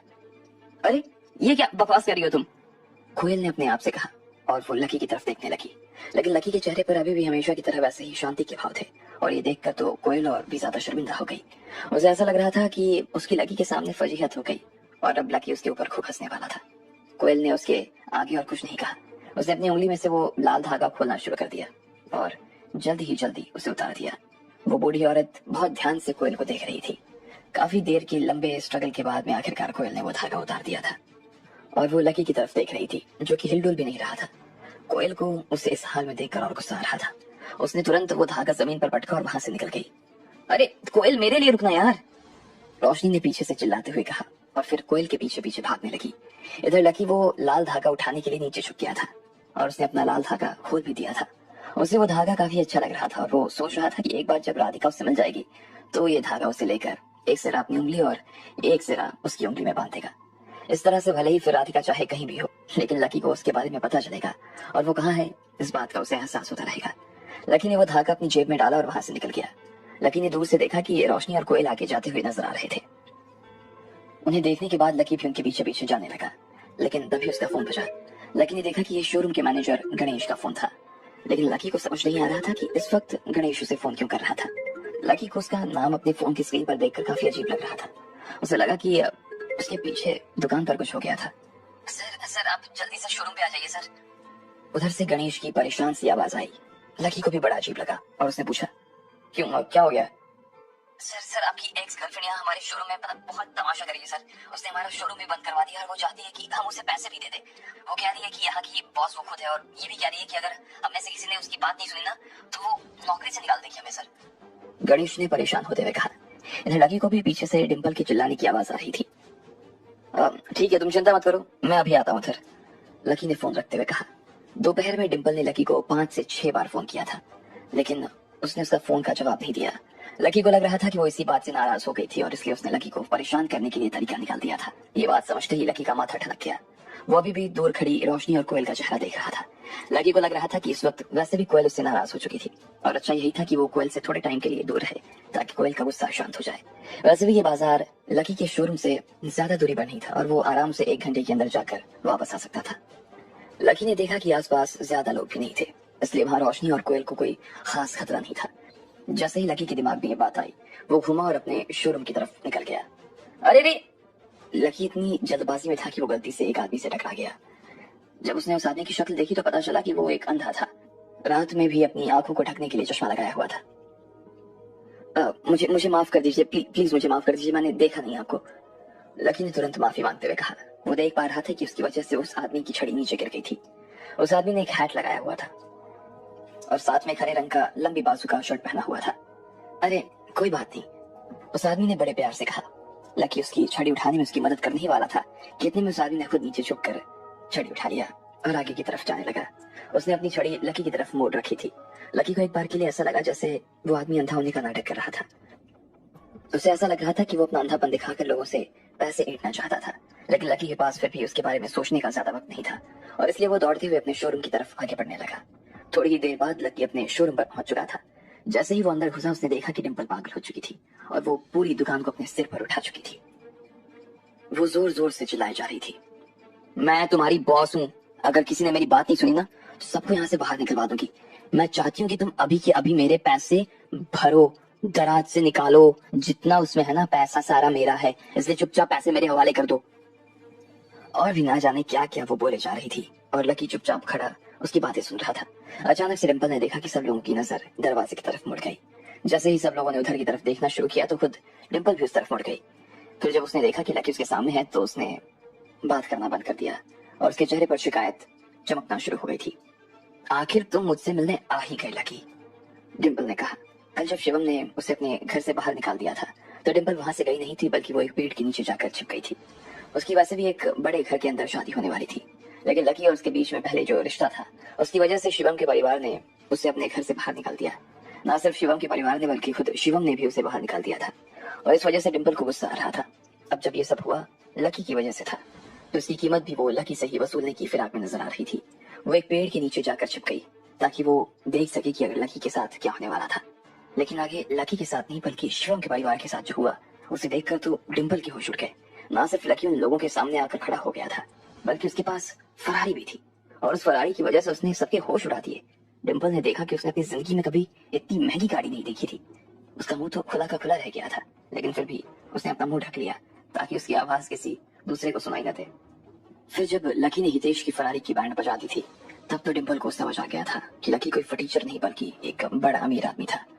भले ही उसके पास पैसे कहीं से भी आ रहे हो, लेकिन इस बात में डिंपल को कोई शक नहीं था कि लकी अपने आप में एक अमीर आदमी था और ना ही हिमांशी का परिवार उसके सामने कुछ था और ना ही हितेश के। वो लोग सब उसके सामने छोटे बच्चे थे। डिंपल पेड़ के पीछे से निकलकर उस झील के पास चली गई थी। उसकी आंखों के सामने से वो दृश्य जाने का नाम नहीं ले रहा था जिसमें वो लकी को फरारी की सवारी करते हुए देख रही थी।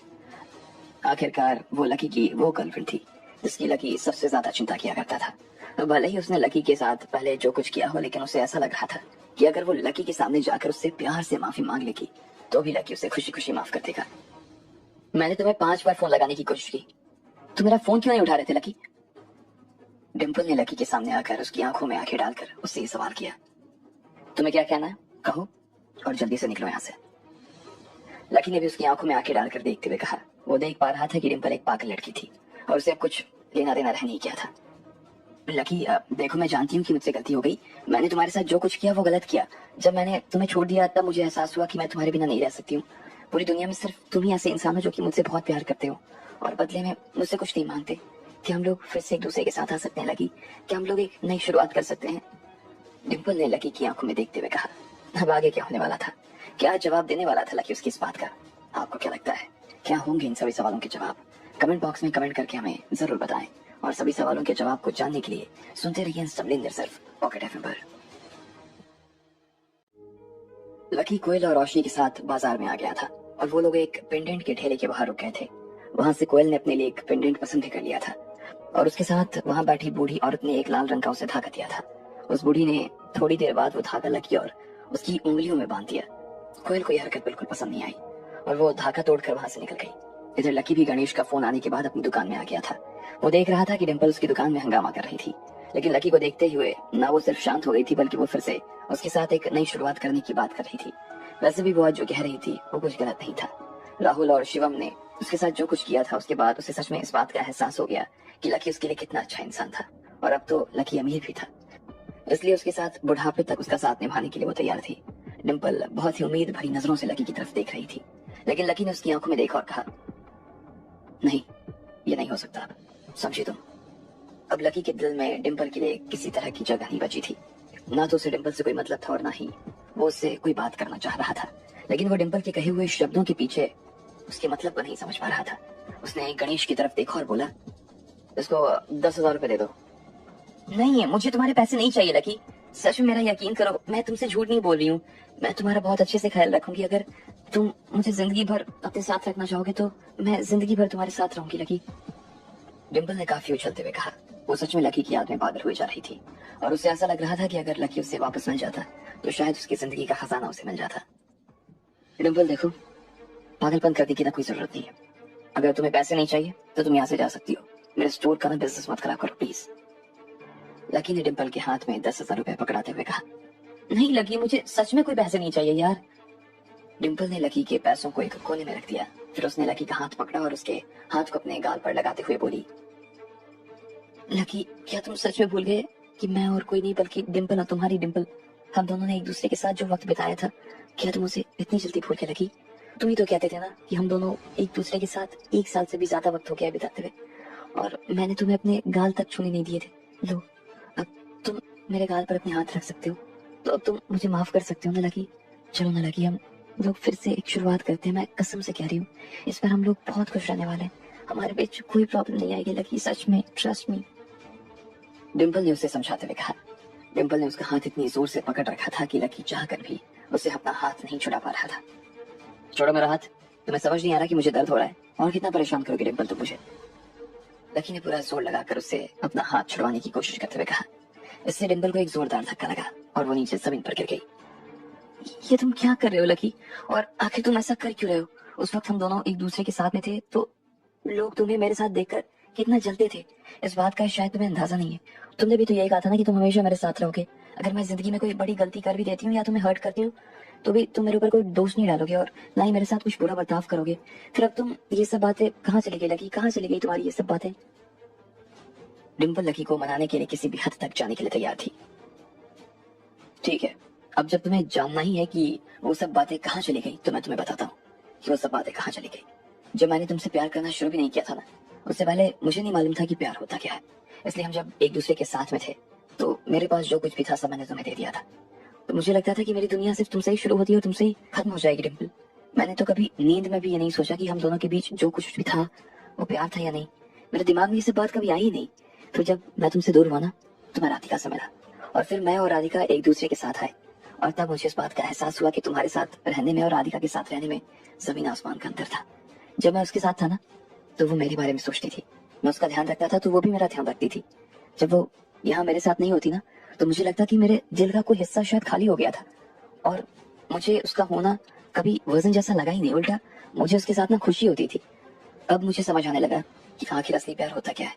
मुझे ये भी समझ आने लगा कि जब मैं तुम्हारे साथ था ना तब मैं क्या कर रहा था। वो प्यार नहीं था डिम्पल, लेकिन कोई बात नहीं, उस वक्त मैं गरीब था, मेरे पास पैसे नहीं थे। वो तो जब मेरे पास पैसे आ गए तब मुझे समझ आया कि लोग गरीबों को कैसे देखते हैं। लेकिन कोई बात नहीं डिम्पल, मुझे तुमसे उस चीज को लेकर कोई शिकायत नहीं है। हम सब बड़े होते जा रहे हैं, और बड़े होते होते आदमी बड़ी बड़ी गलतियां भी करता ही रहता है। डिम्पल ने जब लकी के मुंह से इतना सुना तो वो सन्न रह गई थी। लकी के शब्दों को सुनकर उसे ऐसा लग रहा था जैसे उसे अभी की अभी फांसी लगनी चाहिए थी। उसके शब्दों ने डिम्पल की सच में जान निकाल दी थी। भले ही वो चाहे लकी के पैरों में क्यों न गिर जाए, लेकिन उसे वापस अपनाने वाला नहीं था वो। अगर मैं तुमसे उस वक्त अलग नहीं होती और उस वक्त तुम्हारी जिंदगी में राधिका या फिर हिमांशी आई होती तब भी क्या तुम मुझे ऐसे ही छोड़ देते लकी? डिम्पल ने बहुत धीमी आवाज में अपनी जगह पर खड़े रहते हुए लकी से पूछा। वो अपनी जगह से हिल नहीं रही थी और वो बस इस सवाल का जवाब जानना चाहती थी। इधर जब लकी ने डिम्पल की ऐसी हालत देखी तो उसे फिर से उसके ऊपर दया आ गई। वो जानता था कि इस वक्त अगर डिम्पल ने उससे ब्रेकअप नहीं किया होता और भले ही वो चाहे राधिका से मिलता या फिर हिमांशी से मिलता, फिर भी वो किसी और लड़की से अट्रैक्ट नहीं होने वाला था। जब तक डिम्पल उसके पास होती वो डिम्पल को छोड़कर नहीं चाहता। वो जानता था कि डिम्पल के साथ रहना अपने आप में एक बहुत बड़ी गलती थी, लेकिन फिर भी वो उस गलती को करने के लिए तैयार था। इस दुनिया में काश जैसा कुछ नहीं होता, और लकी को इस बात का सबसे बड़ा दुख हो रहा था। अगर वो इस बात को डिम्पल को बता देता तो शायद तो डिम्पल का दिल और शायद बुरी स्थिति में चला जाता। हाँ, शायद मैं ऐसा ही करता। लकी ने डिंपल की ओर देखते हुए धीरे से कहा। वो अभी भी वही जवाब देना चाह रहा था जिस जवाब से डिंपल का मन बहल पाता। इधर ये जवाब सुनते ही डिंपल की आंखों में से आंसू बहने लगे और वो धड़ धड़ जमीन पर गिर पड़े थे। लेकिन फिर भी अपनी तरफ से डिंपल कोई आवाज नहीं कर रही थी। वो लकी के सामने नहीं गिरना चाहती थी। वो पहले ही लकी के सामने बहुत हद तक गिर चुकी थी, लेकिन अब वो ऐसा कुछ नहीं करना चाहती थी। इधर लकी का मन कर रहा था कि वो डिंपल के पास आए और उसके कंधे पर हाथ रखते हुए उसे थपथपाए। वो अपने दिल में दर्द रखने के लिए राजी था, लेकिन वो डिंपल को अपनी तरफ से और उम्मीदें नहीं देना चाहता था। डिंपल धीरे धीरे खिसकना शुरू हो चुकी थी। ना तो वो लकी की तरफ देख रही थी और ना ही किसी की तरफ उसका ध्यान जा रहा था। वो उसके शोरूम से ऐसे बाहर आ गई जैसे कोई मुर्दा किसी मुर्दे खाने से बाहर आ रहा हो। तुम लोग अपना अपना काम करते रहो और ये जो पैसे है ना, आपस में बांट लेना। लकी ने डिंपल के निकल जाने के बाद जमीन पर पड़े हुए वो 10,000 रुपए उठाए और उन्हें गणेश को थमाकर खुद वहां से निकल गया। उसे अपने शोरूम से बाहर निकल कर आए हुए अभी आधा घंटा हो गया था।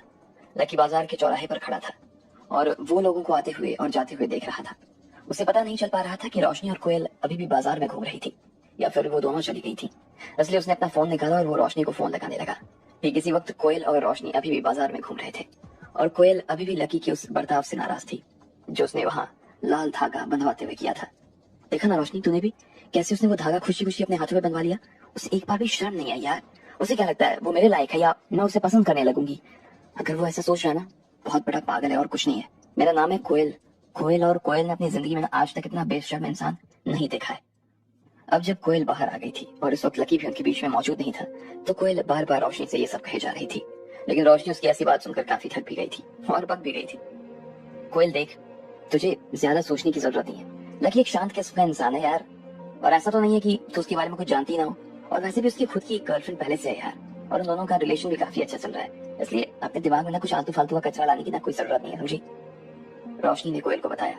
अभी तक राधिका के गायब हो जाने की खबर लकी ने किसी को नहीं दी थी। वो जानता था कि जब वो खुद राधिका को नहीं ढूंढ पा रहा था तो बाकी लोग भी उसकी कोई मदद नहीं कर सकते थे। हम लोग उसके सामने से इतनी जल्दी में निकल गए, शायद इसलिए वो हमें ढूंढ नहीं पा रहा होगा, रोशनी ने कोयल से कहा। वो कोयल को ये एहसास करवाने की कोशिश कर रही थी कि इसमें गलती कोयल की थी। कोयल ही धागा तोड़कर भागकर वहां से चली गई थी और उसने लकी को अपनी बात रखने का मौका तक नहीं दिया था। और फिर अभी वो खुद ही लकी के बारे में इस तरह की बात कर रही थी। नहीं, मुझे तो लगता है ना कि वो कहीं फोन चलाने बैठ गया होगा और उसे ध्यान ही नहीं रहा होगा कि हमारे साथ आया है वो। कोयल यार, तू लकी से इतनी नफरत क्यों करती है यार? क्यों तू इसके बारे में ऐसी बात कर रही है? समझ नहीं आता मुझे, रोशनी ने कहा। यार, तुझे ऐसा क्यों लगता है कि वो आदमी बहुत ही सीधा है? अरे बाप रे, जब कोयल और रोशनी एक दूसरे से बहस कर रहे थे तो उन्हें ध्यान ही नहीं रहा कि वो चल कहाँ रहे थे। चलते चलते कोयल एक आदमी से टकरा गई और वो आदमी नीचे जमीन पर जा गिरा। तुम क्या कोई रुई से बने हुए हो? एक जरा सा झटका लगा नहीं और तुम नीचे गिर गए। हद करते हो, कोयल ने घबराते हुए उल्टा उस आदमी के ऊपर चिल्लाते हुए कहा। वो खुद अपने आप में एक पतली सी लड़की थी और उसके झटके की वजह से वो आदमी नीचे कैसे गिर सकता था? कोयल, तुझे दिखाई नहीं दे रहा क्या कि ये आदमी? रोशनी ने उसकी तरफ देखते हुए कहा। वो आदमी अंधा था। जैसे ही कोयल ने उसकी आंखों की तरफ देखा, वो उसकी मदद करने के लिए दौड़ पड़ी थी। अब आगे क्या होने वाला था? कौन था ये अंधा आदमी? क्या ये अंधा था भी या नहीं? और क्या थे इसके इरादे? आपको क्या लगता है, क्या होंगे इन सभी सवालों के जवाब? कमेंट बॉक्स में कमेंट करके हमें जरूर बताएं। और सभी सवालों के जवाब को जानने के लिए सुनते रहिए इंस्टा मिलेंगे सिर्फ पॉकेट एफएम पर। जब डिंपल लकी के बहुत ज्यादा पीछे पड़ने लगी तो लकी ने उसे सच्चाई से रूबरू करवा दिया था। हालांकि वो डिंपल को किसी भी तरह से परेशान नहीं करना चाहता था, लेकिन दोनों के बीच में जिस तरह की बात हो रही थी उसमें लकी को यही एक रास्ता समझ आ रहा था। इधर उसकी बात सुनकर खुद डिंपल भी समझ गई थी कि लकी उसे सच में भूल चुका था। वही दूसरी तरफ रोशनी और कोयल इस बात से पूरी तरह से बेखबर थी कि लकी था कहाँ। कोयल बस उसके बारे में बुरा भला कह रही थी और बोलते बोलते वो इतना मग्न हो चुकी थी कि उसे ध्यान ही नहीं रहा कि वो एक अंधे आदमी से टकरा गई थी। रोशनी ने जब उसे एहसास कराया तो उसने देखा कि वो एक अंधे से टकरा गई थी। मुझे माफ कर दीजिए, मुझे माफ कर दीजिए मुझे, कोयल ने बड़ी मुश्किल से उस आदमी को उठाने में रोशनी की मदद करते हुए कहा। कोई बात नहीं, ऐसा तो होता रहता है, उस अंधे आदमी ने अपनी टोपी संभालते हुए कहा। क्या बात है, आपका गला ठीक नहीं है क्या? उस अंधे आदमी की आवाज काफी अलग किस्म की थी और उसे सुनने के बाद ऐसा लग रहा था जैसे उसका गला फट रहा था। इसलिए रोशनी उसे देखकर कंफ्यूज हो रही थी। एक बार के लिए उसे ऐसा भी लग रहा था जैसे उसने इस आदमी को कहीं पर तो देख रखा था, लेकिन फिर जब उसने उसका काला चश्मा और बड़ी सी हैट देखी तो उसे समझ आया कि ये सिर्फ उसका भ्रम था। ठीक है, मैं चलता हूँ, शुक्रिया। उस अंधे आदमी ने अपनी छड़ी नीचे जमीन पर टिकाई और वो आगे की तरफ बढ़ने लगा। लेकिन बाजार में जिस तरह की भीड़ नजर आ रही थी उससे साफ समझ आ रहा था कि ये आदमी फिर जाकर किसी न किसी से तो टकराने वाला है। एक मिनट रुको, पीछे से कोयल ने आवाज दी और फिर रोशनी की तरफ देखते हुए बोली, हम लोग इसकी हेल्प कर सकते हैं क्या? वहां तक छोड़कर आ जाए। देखना इधर भीड़ कितनी है, इतनी भीड़ के अंदर इस आदमी के लिए इस पार से उस पार तक जाना पॉसिबल नहीं हो पाएगा। बेचारा फिर किसी से टकरा जाएगा तो चोट वोट लग जाएगी। हाँ, मैं खुद भी यही सोच रही थी, रोशनी ने खुद भी उस बूढ़े आदमी की तरफ देखते हुए कहा। लेकिन उसे समझ नहीं आ रहा था कि एक अंधा आदमी इस तरह के बाजार में कैसे आ गया था। न सिर्फ वो अपने खुद के लिए बल्कि बाकी लोगों के लिए भी प्रॉब्लम खड़ी कर रहा था। रुको भाई, हम लोग भी आते हैं तुम्हारे साथ, कोयल ने उसकी तरफ देखते हुए कहा और फिर वो दोनों उसकी तरफ बढ़ने लगे। एक हाथ कोयल ने थामा और दूसरा हाथ रोशनी ने पकड़ा और दोनों उसे रास्ता पार करवाने लगे। आप दोनों का बहुत बहुत शुक्रिया, उस अंधे आदमी ने धीरे से कहा। इधर कोयल और रोशनी उससे बाजार से बाहर ले आए थे। उसने फिर से दोनों को थैंक यू बोला, फिर रोशनी से जब रहा नहीं गया और उसने पूछ लिया कि वो बूढ़ा आदमी कैसे आया था, तो उसने कहा कि वो अपनी किसी दोस्त के साथ बाजार में घूमने के लिए आया था और उसकी गाड़ी उधर पार्किंग में खड़ी थी। रोशनी और कोयल ने फिर से उस आदमी का हाथ पकड़ा और उसे अपने साथ पार्किंग की तरफ ले जाने लगे। वो लोग एक काले रंग की गाड़ी के पास आकर खड़े हो गए थे। वो दोस्त गाड़ी की चाबी मेरे पास ही छोड़ कर गया है, उस आदमी ने कहा और फिर अपने दोनों हाथों से चाबी का बटन दबाकर उसे खोल दिया। आप दोनों 1 मिनट के लिए गाड़ी के अंदर बैठ सकते हो? आप दोनों मुझे यहाँ तक लेकर आई, उसके लिए आपको फिर से थैंक यू बोलना है। उस अंधे आदमी ने रोशनी और कोयल से फिर से बड़े प्यार से कहा, ठीक है, जब तक तुम्हारा दोस्त नहीं आता और हम तुम्हें उसके साथ गाड़ी में बैठते हुए नहीं देख लेते तब तक हम यहीं पे इंतजार कर रहे हैं, कोयल ने कहा। वैसे भी इतना चल जाने के बाद वो खुद भी काफी थक चुकी थी, इसलिए वो खुद भी कुछ देर तक गाड़ी में बैठ जाना चाहती थी।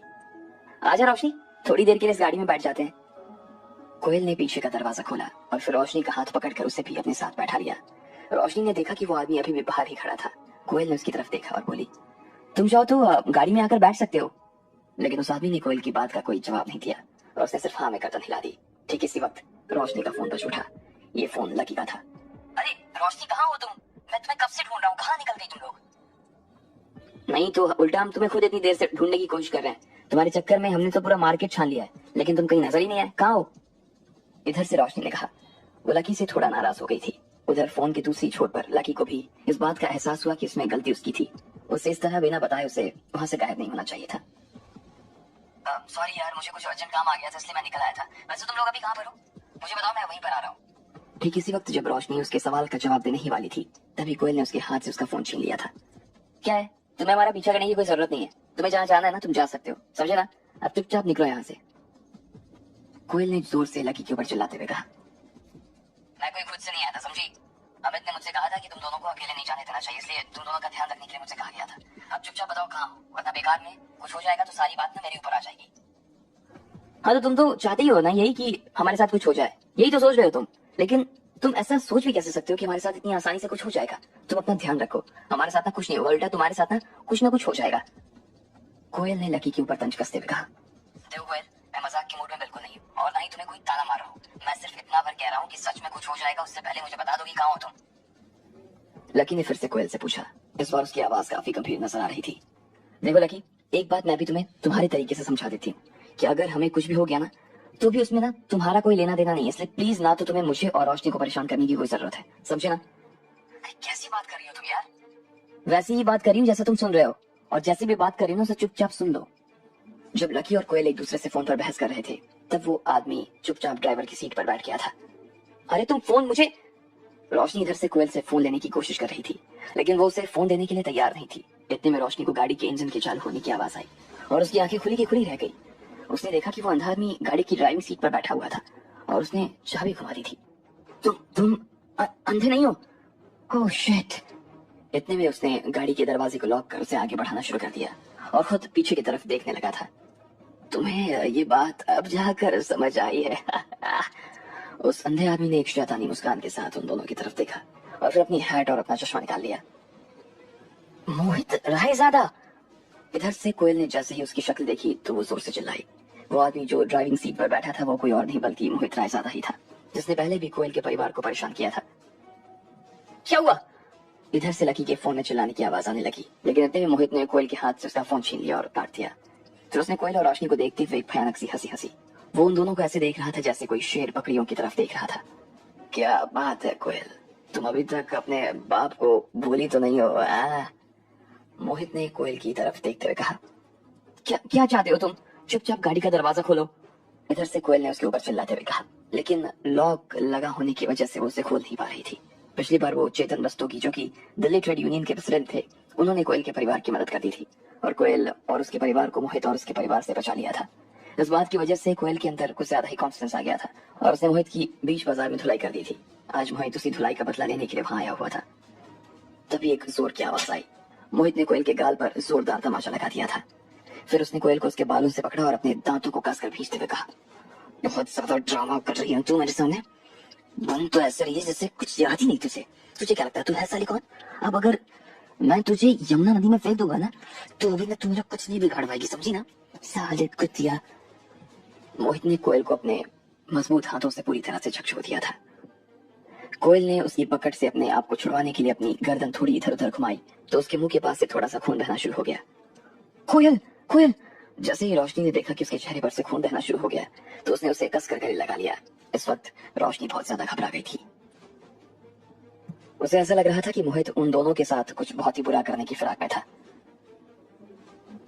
क्या तुम्हें याद नहीं कि अगर तुमने मेरे साथ कुछ भी करने की कोशिश की तो चेतन रस्तोगी तुम्हें और तुम्हारे परिवार को ना छोड़ने वाले नहीं है। वो तुम्हारे पूरे के पूरे खानदान को ना एक बार में निकल जाएंगे। इधर से कोयल ने उसके ऊपर चिल्लाते हुए कहा। वो वैसे तो खुद भी काफी डरी हुई थी, लेकिन फिर भी तो वो मोहित के सामने अपना डर दिखा नहीं सकती थी। अगर वो ऐसा करती तो मोहित उसकी और ज्यादा हालत खराब कर देता। इसलिए कोयल ने सीधा चेतन रस्तोगी का नाम ले लिया ताकि वो अपने आप को और रोशनी को सेव कर सके। अच्छा। उधर से मोहित की धीरे से आवाज आई। फिर उसने कोयल की तरफ अपनी बेपरवाह आंखों से देखा और बोला, लेकिन मुझे तो ऐसा लगता है कि तुम्हारे परिवार का चेतन रस्तोगी से कोई लेना ही देना नहीं है और ना ही कोई कनेक्शन है। क्या क्या मतलब है तुम्हारा? कोयल ने चौंकते हुए पूछा। ये बात सुनते ही वो और ज्यादा घबरा गई थी। मोहित ने अपना सिर नामे हिलाया और बस हंसने लगा। वो जानता था कि भले ही उसके परिवार ने पिछली बार चेतन रस्तोगी के कहने पर कोयल के परिवार से माफी मांगी थी, लेकिन वो सब कुछ इनके कहने पर नहीं हुआ था। चेतन ने इनके कहने पर मोहित के पिता को फोन नहीं लगाया था और इस दौरान चेतन ने उनके लाइन ग्रुप पर काफी दबाव भी बनाया था। उन्होंने यहाँ तक धमकी दे दी थी कि वो उनकी कंपनी को डुबा देने वाला था, इसलिए वो लोग कोयल के परिवार के सामने झुक गए थे। अब जहाँ तक बात रुस्तम डांगी की थी तो चेतन को रुस्तम की बात पूरी तरह से समझ नहीं आई थी और इसलिए वो मोहित के परिवार के ऊपर काफी लंबे समय तक दबाव बनाया जा रहा था। जब मोहित के पिता ने देखा कि वो चेतन के दबाव से उभर नहीं पा रहे हैं तो उन्होंने एक बड़ा डिसीजन लिया। उन्होंने दिल्ली से अपना पूरा बिजनेस ही समेटकर उसे किसी और शहर में बसा दिया था। अब मोहित को असल में हंसी इस बात पर आ रही थी क्योंकि उसे और उसके पापा को हमेशा से यही लगता था कि चेतन कोयल के परिवार के कहने पर उनके ऊपर दबाव बना रहा था। लेकिन अब जब मोहित ने देखा कि कोयल को खुद इस बारे में कोई जानकारी नहीं थी तो वो समझ गया कि इस पूरे मामले में किसी और का हाथ था। अब आगे क्या होने वाला था? मोहित कोयल और रोशनी के साथ क्या करने वाला था? क्या मोहित अपने मकसद में कामयाब हो पाता या फिर लकी उन्हें उससे पहले बचा लेता? आपको क्या लगता है, क्या होंगे इन सभी सवालों के जवाब? कमेंट बॉक्स में कमेंट करके हमें जरूर बताएं और सभी सवालों के जवाब को जानने के लिए सुनते रहिए समलेनियर सिर्फ पॉकेट एफएम पर। लकी डिंपल को छोड़कर फिर से मार्केट में आ गया था, लेकिन उसे रोशनी और कोयल कहीं भी नजर नहीं आ रहे थे। उधर काफी देर से वो खुद भी लकी को ढूंढ रहे थे, लेकिन लकी उन्हें नहीं मिल रहा था। इतने में कोयल एक अंधे आदमी से टकरा गई और जब उन दोनों को उस आदमी के ऊपर दया आई तो वो उसे अपने साथ उसकी गाड़ी तक छोड़ने चली गई। इसी बीच लकी का फोन भी आया, लेकिन तब तक उस अंधे आदमी ने अपनी गाड़ी चालू कर दी थी। वो और कोई नहीं बल्कि मोहित रायजादा ही था। वो कोयल को देखकर जोर जोर से हंसने लगा। तुम्हें किस बात पर इतनी हंसी आ रही है? कोयल ने उससे पूछा। उसे कुछ समझ नहीं आ रहा था। उसे ऐसा लग रहा था कि जहाँ एक टाइम पर चेतन रस्तोगी का नाम सुनकर मोहित को डर लगने लगता था, वहीं आज दूसरी तरफ वो उसकी बातें सुनकर हंस रहा था। मैं हंसूंगा ही, मेरी हंसी पर तुम कोई ताला नहीं लगा सकती हो। अब तुम क्या, तुम्हारी जगह पर कोई भी आ जाए ना, वो भी मेरी हंसी पर ताला नहीं लगा सकता, समझी ना? फिर चाहे वो चेतन रस्तोगी हो या कोई और। मोहित ने कोयल की तरफ देखते हुए कहा। उसे चेतन रस्तोगी से जरा भी डर नहीं लग रहा था। वैसे भी जब उसके पिता ने दिल्ली से अपना सारा बिजनेस उठा ही लिया था तो फिर उसके पिताजी को बाकी चीजों की टेंशन लेने की कोई जरूरत नहीं थी। चेतन रस्तोगी उनका कुछ नहीं बिगाड़ सकता था। मेरा फोन वापस करो, मैं भी अपने पापा को फोन लगाती हूँ। वो चेतन रस्तोगी को ना बोलकर तुम्हारा घर ही सील करवा देंगे। कोयल को अभी भी मोहित की बात समझ नहीं आ रही थी और वो उससे उसका फोन मांग रही थी, लेकिन मोहित ने कोयल को फोन देने के बजाय उसके गाल पर एक थप्पड़ लगा दिया। वो उसके ऊपर आज जरा भी दया दिखाने की मूड में नहीं था। उसने इतना मारा कि कोयल फिर से पीछे अपनी सीट पर जा गिरी। रोशनी ने बड़ी मुश्किल से मोहित को रोका और वो मोहित और कोयल के बीच आकर खड़ी हो गई। साली, अगर एक बार और कुछ बोली ना, यहीं जिंदा काट दूंगा, समझी ना? मोहित ने कोयल को डांटते हुए कहा। अब कोयल की उसके सामने मुंह खोलने की हिम्मत नहीं हो रही थी। रोशनी भी मोहित के इन तेवरों से डर गई थी। उसे ऐसा लग रहा था जैसा उसका दिल हवा में लटकने लगा था। उसे लग रहा था जैसे वो एक ऐसी गाड़ी में आकर बैठ गई थी जो उसे सीधा मौत के मुंह में ले जाने वाली थी। शाबाश शाबाश शाबाश। जैसे ही मोहित ने देखा कि कोयल अब शांत होकर बैठ चुकी थी, तो मोहित के चेहरे पर भी एक मुस्कान आ गई। मोहित बड़ी ही गंदी नजरों से कोयल और रोशनी को बारी बारी से देख रहा था। फिर उसने सामने की तरफ देखा और गाड़ी चालू कर दी। हेलो हेलो कोयल, हेलो हेलो हेलो कोयल, कोयल। उधर से लकी अभी भी फोन पे चिल्लाए जा रहा था, लेकिन तब तक उनका फोन बिजी आना शुरू हो चुका था। वो फोन में मोहित का नाम सुन चुका था और इस वक्त उसे मोहित के ऊपर बहुत गुस्सा आ रहा था। अगर कोयल और रोशनी सच में मोहित के जाल में उलझ जाते तो उसका अंजाम बहुत बुरा हो सकता था। वो तुरंत बाजार के सर्वेलेंस रूम में आया और वहां पर सीसीटीवी के फुटेज देखने लगा। लकी ने वहां बैठे लोगों को बताया कि उनके दोस्त गायब हो गए थे और इसलिए उन्होंने तुरंत लकी को फुटेज दिखाना शुरू कर दिया था। लकी ने मॉनिटर के ऊपर पूरी पिक्चर देख ली थी। जब उसने देखा कि जिस अंधे आदमी की रोशनी और कोयल मदद कर रहे थे, वो उसी अंधे आदमी ने उन दोनों को गाड़ी में बैठा दिया था, तो लकी हैरान रह गया। वो समझ चुका था कि ये मोहित की चाल थी और उसने पहले से ही ये सब प्लान करके रखा था। इस तरह से लकी को ये भी समझने में ज्यादा देर नहीं लगी कि अगर मोहित ने ये सब किया था तो आखिर क्यों किया था। अब अगर वो उन दोनों को बचाने के लिए जल्द से जल्द कोई कदम नहीं उठाता तो दोनों के लिए ही उसका अंजाम बुरा हो सकता था।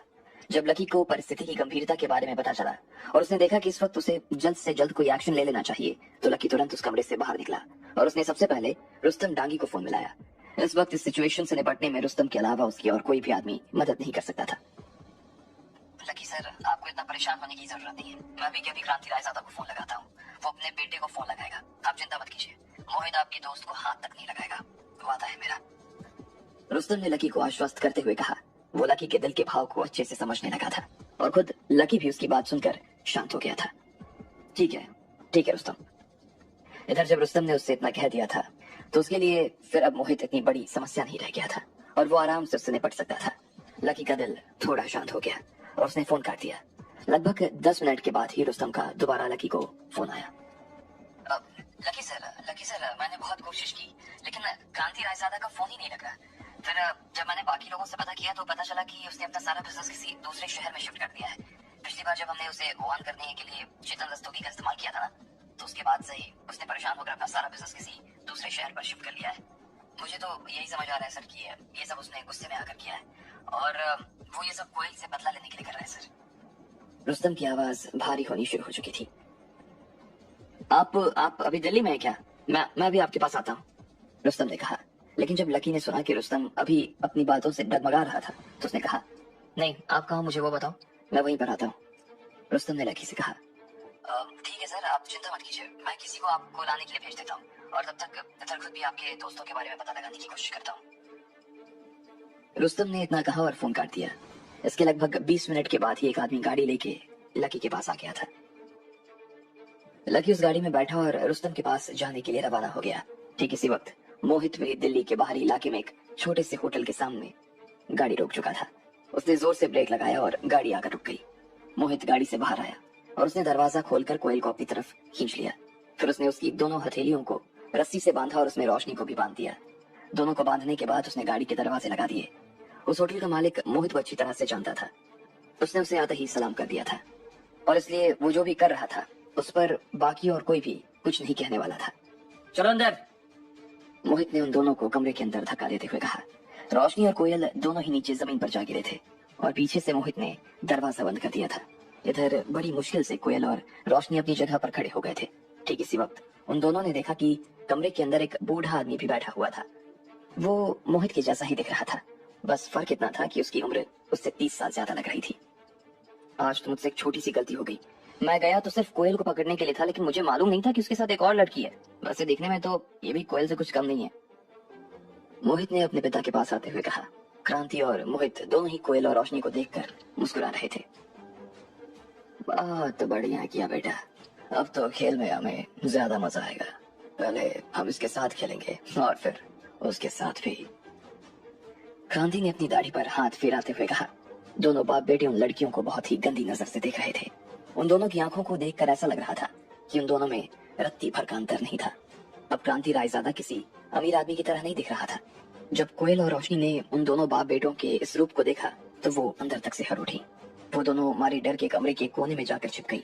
उन दोनों की हालत ऐसी हो गई थी जैसे किसी चूहे ने सांप को देख लिया हो। बचाओ, कोई बचाओ, हमें बचाओ। रोशनी ने जितनी जोर से हो सकता था उतनी जोर से चिल्लाते हुए कहा। उसके पीछे पीछे कोयल ने भी चिल्लाना शुरू कर दिया था। साली, मना किया था ना मुंह खोलने के लिए, चुप रह। मोहित उन दोनों के सामने गया और फिर कोयल के गाल पर एक जोरदार तमाचा लगाते हुए बोला। फिर जब उसका गुस्सा शांत नहीं हुआ तो उसने रोशनी के गाल पर भी एक जोरदार तमाचा जड़ दिया। अरे बेटा, इन दोनों के ऊपर हाथ क्यों उठा रहे हो? चिल्लाने दो ना इन्हें, मुझे तो बड़ा मजा आ रहा है। क्रांति रायजादा सच में मुस्कुरा रहा था। वो अपने पलंग पर बैठा हुआ था और उसने सिगरेट जला रखी थी। फिर उसने कोयल और रोशनी की तरफ देखा। दोनों की दोनों घबराई हुई थी और दोनों ही उसे डरी हुई और गुस्से भरी आंखों से देख रही थी। तुम्हें क्या लगता है तुम चिल्ला लोगी तो कोई तुम्हें यहाँ पर बचाने आ जाएगा? ऐसा तभी हो सकता है जब मैं दिल्ली शहर के अंदर कोई कमरा बुक करता। कोई भी इतनी दूर ना तुम्हें बचाने के लिए नहीं आएगा। So sad. क्रांति ने कोयल और रोशनी की तरफ देखते हुए कहा। फिर वो अपनी जगह से खड़ा हुआ और उनकी तरफ देखते हुए बोला, अगर मैंने यहाँ पर इस कमरे का दरवाजा खोल भी दिया और लोगों ने तुम दोनों को बाहर से चिल्लाते हुए देख भी लिया ना, तो भी उनकी इतनी हिम्मत नहीं कि वो कुछ कर सके। मेरा विश्वास नहीं हो रहा है ना? क्रांति ने उन दोनों की तरफ देखते हुए कहा। उसे ऐसा लग रहा था जैसे वो कोई बहुत बड़ी बात कर रहा था, लेकिन उसे मालूम नहीं था कि कोयल और रोशनी का दिल बैठ गया था। उन्हें अपने आप से घिन महसूस हो रही थी। कोयल के पैर थर थर कांपने शुरू हो चुके थे और इस वक्त वो जमीन पर नीचे गिर पड़ी थी। अरे रे रे। क्रांति को उसे देखकर हंसी आ गई। उसने मोहित की तरफ देखा और बोला, तुम कैसे लड़के हो यार? वहां खड़े हो, जाओ नहा कर आओ, हम खेल शुरू करते हैं। इधर अपने पिता की बात सुनकर मोहित को भी हंसी आ गई थी और वो बाथरूम के अंदर चला गया। पानी के बहने की आवाज बाहर तक आनी शुरू हो गई थी। तुम लोग क्या करने वाले हो? क्या करने वाले हो तुम लोग? रोशनी ने पूछा। वो समझ गई थी कि उसने बहुत ही बेकार सवाल किया था, लेकिन जब तक वो अपने आप को रोक पाती तब तक आवाज उसके मुंह से बाहर निकल चुकी थी। हैं? क्या करने वाले हैं? इधर मोहित के पिता ने रोशनी की तरफ हैरानी भरी आंखों से देखा और फिर तुरंत रोशनी से पूछ लिया, एक कमरे में अगर लड़का और लड़की साथ में है तो तुम्हें क्या लगता है वो क्या करेंगे? मेरे ख्याल से भजन तो करेंगे नहीं ना, है? पता। जैसे ही रोशनी ने उसका ये जवाब सुना वो ऊपर से नीचे तक सिहर उठी थी। उसके शरीर का खून जम चुका था और दिल की धड़कन तेज हो चुकी थी। उसे ऐसा लग रहा था कि उसकी जिंदगी का काउंटडाउन शुरू हो चुका था। उधर अचानक ही बाथरूम से पानी के बहने की आवाज बंद हो गई थी। कोयल और रोशनी के दिल की धड़कन भी रुक सी गई थी। मोहित अपने बालों को पोंछता हुआ बाहर आया। उसका शरीर ऊपर से पूरा खुला हुआ था और नीचे उसने अपनी टांगों पर सिर्फ टॉवेल लपेटा हुआ था। उसके मजबूत शरीर पर पानी की बूंदें साफ चमक रही थी। नहीं नहीं, मैं तुम्हारे आगे हाथ जोड़ती हूँ, प्लीज प्लीज ऐसा मत करो, कोयल ने कहा। उसे मालूम था कि अगले 10 मिनट में यहाँ ऐसा कुछ होने वाला था जिसकी वजह से वो जिंदगी भर किसी को मुंह दिखाने लायक नहीं रहने वाली थी। ना सिर्फ उसने हाथ जोड़े बल्कि वो उठक बैठक भी करने लगी। प्लीज प्लीज मुझे जाने दो, मैंने जो किया ना वो गलत किया। आज के बाद मैं ऐसा कुछ नहीं करूंगी। प्लीज प्लीज मुझे और रोशनी को जाने दो, प्लीज। उसने मोहित के आगे हाथ जोड़ते हुए कहा। अब आगे क्या होने वाला था?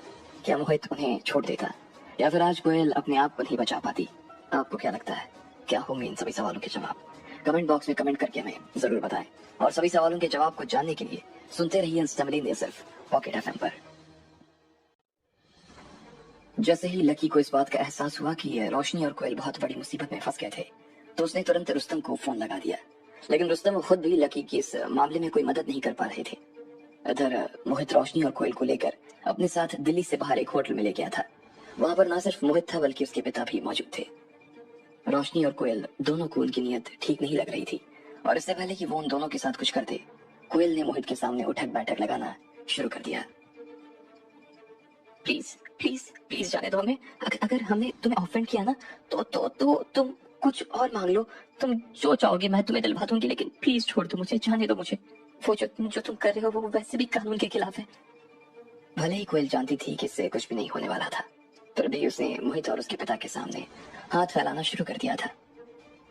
ओहो, कितनी अच्छी एक्टिंग कर रही हो, लेकिन तुम्हें इस चीज का ख्याल तब ही आया जब तुम भर चौराहे पर सबके सामने मुझे गालियां दे रही थी, मार रही थी मुझे। मैंने तो अपने दिल में तभी कसम खा ली थी, इस चीज का बदला तो मैं लेकर आऊंगा, मोहित ने कहा। और फिर उसने अपना टॉवेल नीचे जमीन पर फेंक दिया धीरे धीरे उसके पैर कोयल की तरफ बढ़ने लगे थे। नहीं नहीं नहीं, मेरे मेरे मेरे मेरे, मेरे मत पास आओ, पास मत आओ, दूर रहो मुझसे, पास मत आना। कोयल जितना पीछे जा सकती थी उसने अपने आप को उतना पीछे भेजना शुरू कर दिया, लेकिन 2 कदम के बाद वो मोटी दीवार से टकरा गई। इधर मोहित भी तब तक कोयल के पास पहुंच चुका था और उसने कोयल की ठुड्डी को अपने सीधे हाथ से पकड़ लिया। फिर उसने उसे धक्का दिया और उसकी गर्दन के पास आकर उसे सूंघने लगा। मोहित उसके करीब और करीब आता जा रहा था और धीरे धीरे उसके होंठ कोयल के चेहरे के पास आने लगे थे। जब उसने देखा कि कोयल के बस में अब कुछ नहीं रह गया था तो अपने आप ही उसके चेहरे पर एक मुस्कान आ गई। इधर कोयल ने मारे डर के अपनी आंखें बंद कर ली थी। उसकी हालत उस बकरे की तरह हो गई थी जिसकी बलि बस चढ़ने ही वाली थी। ठीक इसी वक्त क्रांति के अंदर भी एक उफान आया और वो अपनी जगह से खड़े खड़े रोशनी की तरफ आगे बढ़ने लगा। वो अपनी भारी भारी पैरों और सूजी आंखों से रोशनी के करीब आ रहा था। जैसे ही वो उसके पास पहुंचने वाला था इतने में कमरे का फोन बज उठा।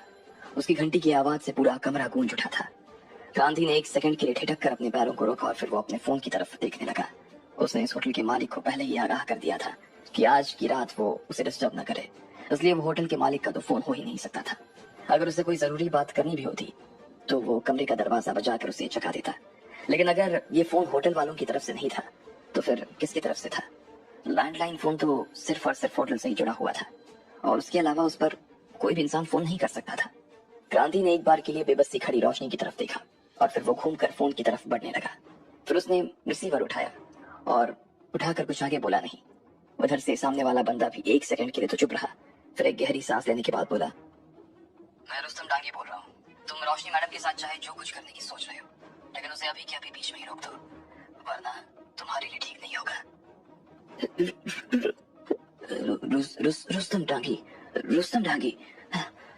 क्रांति रायजादा ने जैसे ही फोन पर यह नाम सुना वो अंदर तक हिल गया था। अच्छे अच्छों को हिलाने के लिए रुस्तम का नाम ही काफी था। ऐसा नहीं था कि वो पहली बार रुस्तम का नाम सुन रहा था, इससे पहले भी वो कई दफे रुस्तम का नाम सुन चुका था। वो भारत के बिजनेस में एक बहुत बड़ा नाम था और साथ ही लोग उसकी बहुत इज्जत किया करते थे। अगर किसी को भी भारत के उत्तर पश्चिमी क्षेत्र में आकर रहना था तो वो रुस्तम से किसी तरह का पंगा नहीं ले सकता था। कोई भी उसे ऑफेंड करने के बारे में तो खैर सोच भी नहीं सकता था। खुद क्रांति रायजादा ने भी रुस्तम से मिलने के लिए कई दफे कोशिश की और उसने उससे मिलने के लिए जान तक लगा दी, लेकिन फिर भी वो उससे मिल नहीं पाया था। आखिर में जब वो थक गया तो उसने अपनी इस इच्छा को छोड़ दिया, लेकिन उसने कभी सोचा नहीं था कि रुस्तम डांगी से जब उसे पहली बार बात करने का मौका मिलेगा तो इस सिचुएशन में मिलेगा। क्रांति हैरान रह गया था और उसने तुरंत अपने गले का सारा थूक निकल लिया। भले ही सामने वाले आदमी ने सिर्फ एक बात कही थी और उसके कहे से ये साबित नहीं हो सकता था कि वो असली में रुस्तम डांगी हो सकता था या नहीं, लेकिन फिर भी उसे एहसास हुआ कि ऐसे होटल के लैंडलाइन पर बहुत ही कम लोग फोन कर सकते थे। होटल कभी बाहर के फोन वालों को अपने फोन से नहीं जोड़ता था। क्रांति खुद भी बिजनेस के लिए अलग अलग तरह के लोगों से मिलता था और वो अच्छी तरह से जानता था कि कौन आदमी कैसा था। वो रुस्तम की आवाज सुनकर ही पहचान गया था कि वो आदमी झूठ नहीं बोल रहा था। क्या बात है, क्या मेरे कहे से बात नहीं बनेगी? उधर से रुस्तम ने भारी सी आवाज में फिर से पूछा। उसकी ये बात सुनने के बाद जैसे क्रांति की नींद दोबारा खुल चुकी थी। अब उसे समझ में आ गया था और वो मन ही मन इस बात को मान भी चुका था कि वो आदमी कोई और नहीं बल्कि रुस्तम डांगी ही था। नहीं सर, ऐसा हो सकता है क्या सर? मैं अभी के अभी जो भी कर रहा था ना, रोक देता हूँ सर, रोक देता हूँ, क्रांति ने घबराते हुए कहा। फिर उसने मोहित की तरफ देखा और आंखों ही आंखों में उसे समझा दिया कि अब उसके पास कोयल को छोड़ने के अलावा और कोई रास्ता नहीं था। जैसे ही मोहित ने कोयल को छोड़ा वो नीचे बैठ गई। उसे मोहित को अपने इतने पास आते हुए देख घिन महसूस हो रही थी। इधर मोहित को समझ नहीं आ रहा था कि आखिर उसके पिताजी उससे चाह क्या रहे थे। अब जब वैसे भी उनकी फैमिली अपने बिजनेस को किसी और शहर में ट्रांसफर करने के बारे में मन बना चुकी थी तो फिर उन्हें चेतन रस्तोगी जैसे लोगों से डरने की क्या जरूरत थी। वो अपने बाप को मन ही मन गालियां दे रहा था। उसके पास में इतना अच्छा मौका था, लेकिन ऐन वक्त पर उसके पिता ने उसका सारा काम खराब कर दिया था। तो क्या किया तुमने उन दोनों के साथ, बताना मुझे। फोन अभी भी चालू था। उधर से रुस्तम की आवाज आ रही थी। पास में ही लकी भी बैठा हुआ था और क्रांति की बात को बड़े ध्यान से सुन रहा था। क्रांति के पूरे शरीर से पसीना नीचे उतरने लगा। वो हक्का बक्का रह गया था। भले उसने कुछ किया ना था पर फिर भी उसे घबराहट हो रही थी, जैसे उसने बहुत बड़ा गुनाह कर दिया हो। जैसे ही उसने कोयल को देखा जो जमीन पर नीचे जा बैठी थी और उल्टियां कर रही थी, उसे देखते ही क्रांति के हाथ में पकड़ा हुआ फोन थर थर कांपने लगा। जी जी जी जी, वो मेरा बेटा सिर्फ कोयल के पास गया था और उसने उसके गाल पर, लेकिन लेकिन लेकिन उसके बाद हमने दूसरी लड़की को हाथ भी नहीं लगाया सर। सच में हमने कुछ नहीं किया उसके साथ। क्रांति ने घबराते हुए कहा। वो रुस्तम के सामने किसी भी हाल में झूठ ना तो बोल सकता था और ना ही बोलना चाहता था। जब उधर से रुस्तम ने क्रांति के शब्द सुने तो वो लकी की तरफ देखने लगा। लकी के चेहरे पर एक तरह की उदासी छा गई थी। फिर उसने रुस्तम को वही करने का इशारा किया जो उसने उसे करने के लिए कहा था। ठीक है, जब तक रोशनी मैडम ठीक है तब तक बाकी लोगों के साथ में क्या हो रहा है इससे हमें कोई फर्क नहीं पड़ता। तुम अपनी प्रॉब्लम खुद सॉल्व करो, लेकिन मैं यहाँ से होटल पर अपनी गाड़ी भेज चुका हूँ। वो बस पहुँचने ही वाली होगी। रोशनी मैडम को खोलो और उन्हें वहाँ से जाने दो। अगर तुमने उनके साथ कुछ भी करने की कोशिश की ना तो याद रखना मुझसे बुरा और कोई नहीं होगा। रुस्तम ने धीरे से कहा। लकी को कोयल की कही बात अपने मन में याद आ रही थी। उसने लकी से कहा था कि अगर उसे कुछ भी हो जाता है तो उसमें लकी का कोई लेना देना नहीं था। ऐसा नहीं था कि लकी को उसकी परवाह नहीं थी। वो रोशनी के साथ साथ उसकी भी चिंता करता था, लेकिन वो जानता था कि कोयल की पर्सनालिटी अच्छी नहीं थी। जब सब कुछ ठीक हो चुका था तब उससे मोहित को उस दिन सबके सामने बीच बाजार में मारने की जरूरत नहीं थी। वो बहुत ही एरोगेंट किस्म की लड़की थी और लकी इस मौके का फायदा उठाकर उसे सबक सिखाना चाहता था। जी सर, मैं छोड़ देता हूँ सर अभी। इधर क्रांति ने हकलाते हुए रुस्तम से कहा। जैसे ही उसने इतनी बात कही रुस्तम ने फोन रख दिया और उधर क्रांति ने भी अपने सिर का पसीना पोंछना शुरू कर दिया था। पापा, किसका फोन था और आप इन्हें छोड़ने के लिए राजी क्यों हो गए? मोहित ने क्रांति से पूछा। उसे अपने पिता का ये डिसीजन अच्छा नहीं लग रहा था। वो ये सोच भी नहीं सकता था कि उसके पिता किसी आदमी से इस हद तक डर सकते थे। बेटा, इस बात को समझने की कोशिश कर। अभी जिस आदमी का फोन आया था वो ऐसा आदमी है जिसे हम पंगा चाहकर भी नहीं ले सकते। अब तू ज्यादा बहस मत कर और चुपचाप इसे छोड़ दे। वो भले ही चेतन रस्तोगी से भी डरता था, लेकिन अपने आप में चेतन रस्तोगी से बड़ा आदमी रुस्तम डांगी था। चेतन क्रांति को सिर्फ तभी तक परेशान कर सकता था जब तक वो दिल्ली में था, लेकिन रुस्तम वो क्रांति की पूरी दुनिया में कहीं भी खाट खड़ी करवा सकता था। अगर वो रुस्तम की बात मानने से इनकार कर देता तो शायद वो आज के बाद कभी बिजनेस नहीं कर पाता। उसे तो ये मालूम नहीं था कि ये डिसीजन लेने के बाद वो कल का सूरज भी देख पाता या नहीं। पापा, अब दिल्ली में ऐसा कौन सा आदमी रह गया जिसे हम पंगा नहीं ले सकते? क्या नाम है उसका? मोहित ने पूछा। उसे समझ नहीं आ रहा था कि आखिर ऐसा कौन सा आदमी था जिससे उसके पिता पंगा नहीं ले सकते थे। बेटा, उसका नाम रुस्तम डांगी है। तो शायद उनके बारे में कुछ जानते नहीं होगे, लेकिन दिल्ली के बड़े से बड़े मंत्री भी ना एक बार के लिए रुस्तम के आगे सलाम ठोकते हैं। चेतन रस्तोगी तो उसके सामने कुछ नहीं है, पिद्दी है। क्रांति ने कहा। वो अंदर से बहुत डरा हुआ था और घबराया हुआ महसूस कर रहा था। उसे समझ नहीं आ रहा था कि आखिर उससे इतनी बड़ी गलती कैसे हो गई थी। वो रुस्तम डांगी से जुड़े हुए लोगों को परेशान करने के बारे में सोच भी कैसे सकता था, लेकिन इधर मोहित को रुस्तम डांगी के रुतबे पर विश्वास नहीं हो रहा था।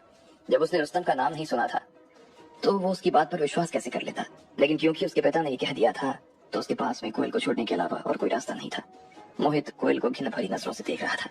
उसकी आंखों में गुस्सा साफ नजर आ रहा था।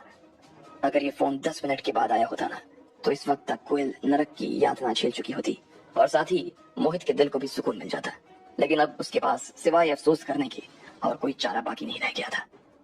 उसके चेहरे पर अभी भी कोयल के हाथ के वो तमाचे दिखाई दे रहे थे, लेकिन फिर भी वो अब कोयल को चैलेंज करने के बारे में सोच नहीं सकता था।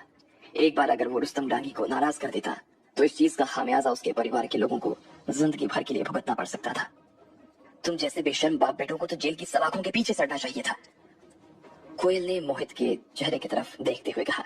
उसकी आंखों में गुस्सा कम नजर नहीं आ रहा था।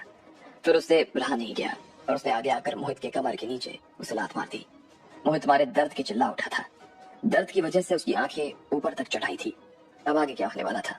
जब कोयल को यह पता चलता कि लकी ने उसे छोड़ने के लिए मना कर दिया था तब क्या होने वाला था? क्या मोहित और क्रांति इस लात का बदला कोयल से निकालते? आपको क्या लगता है, क्या होंगे इन सभी सवालों के जवाब? कमेंट बॉक्स में कमेंट करके हमें जरूर बताएं और सभी सवालों के जवाब को जानने के लिए सुनते रहिए सिर्फ पॉकेट एफएम पर।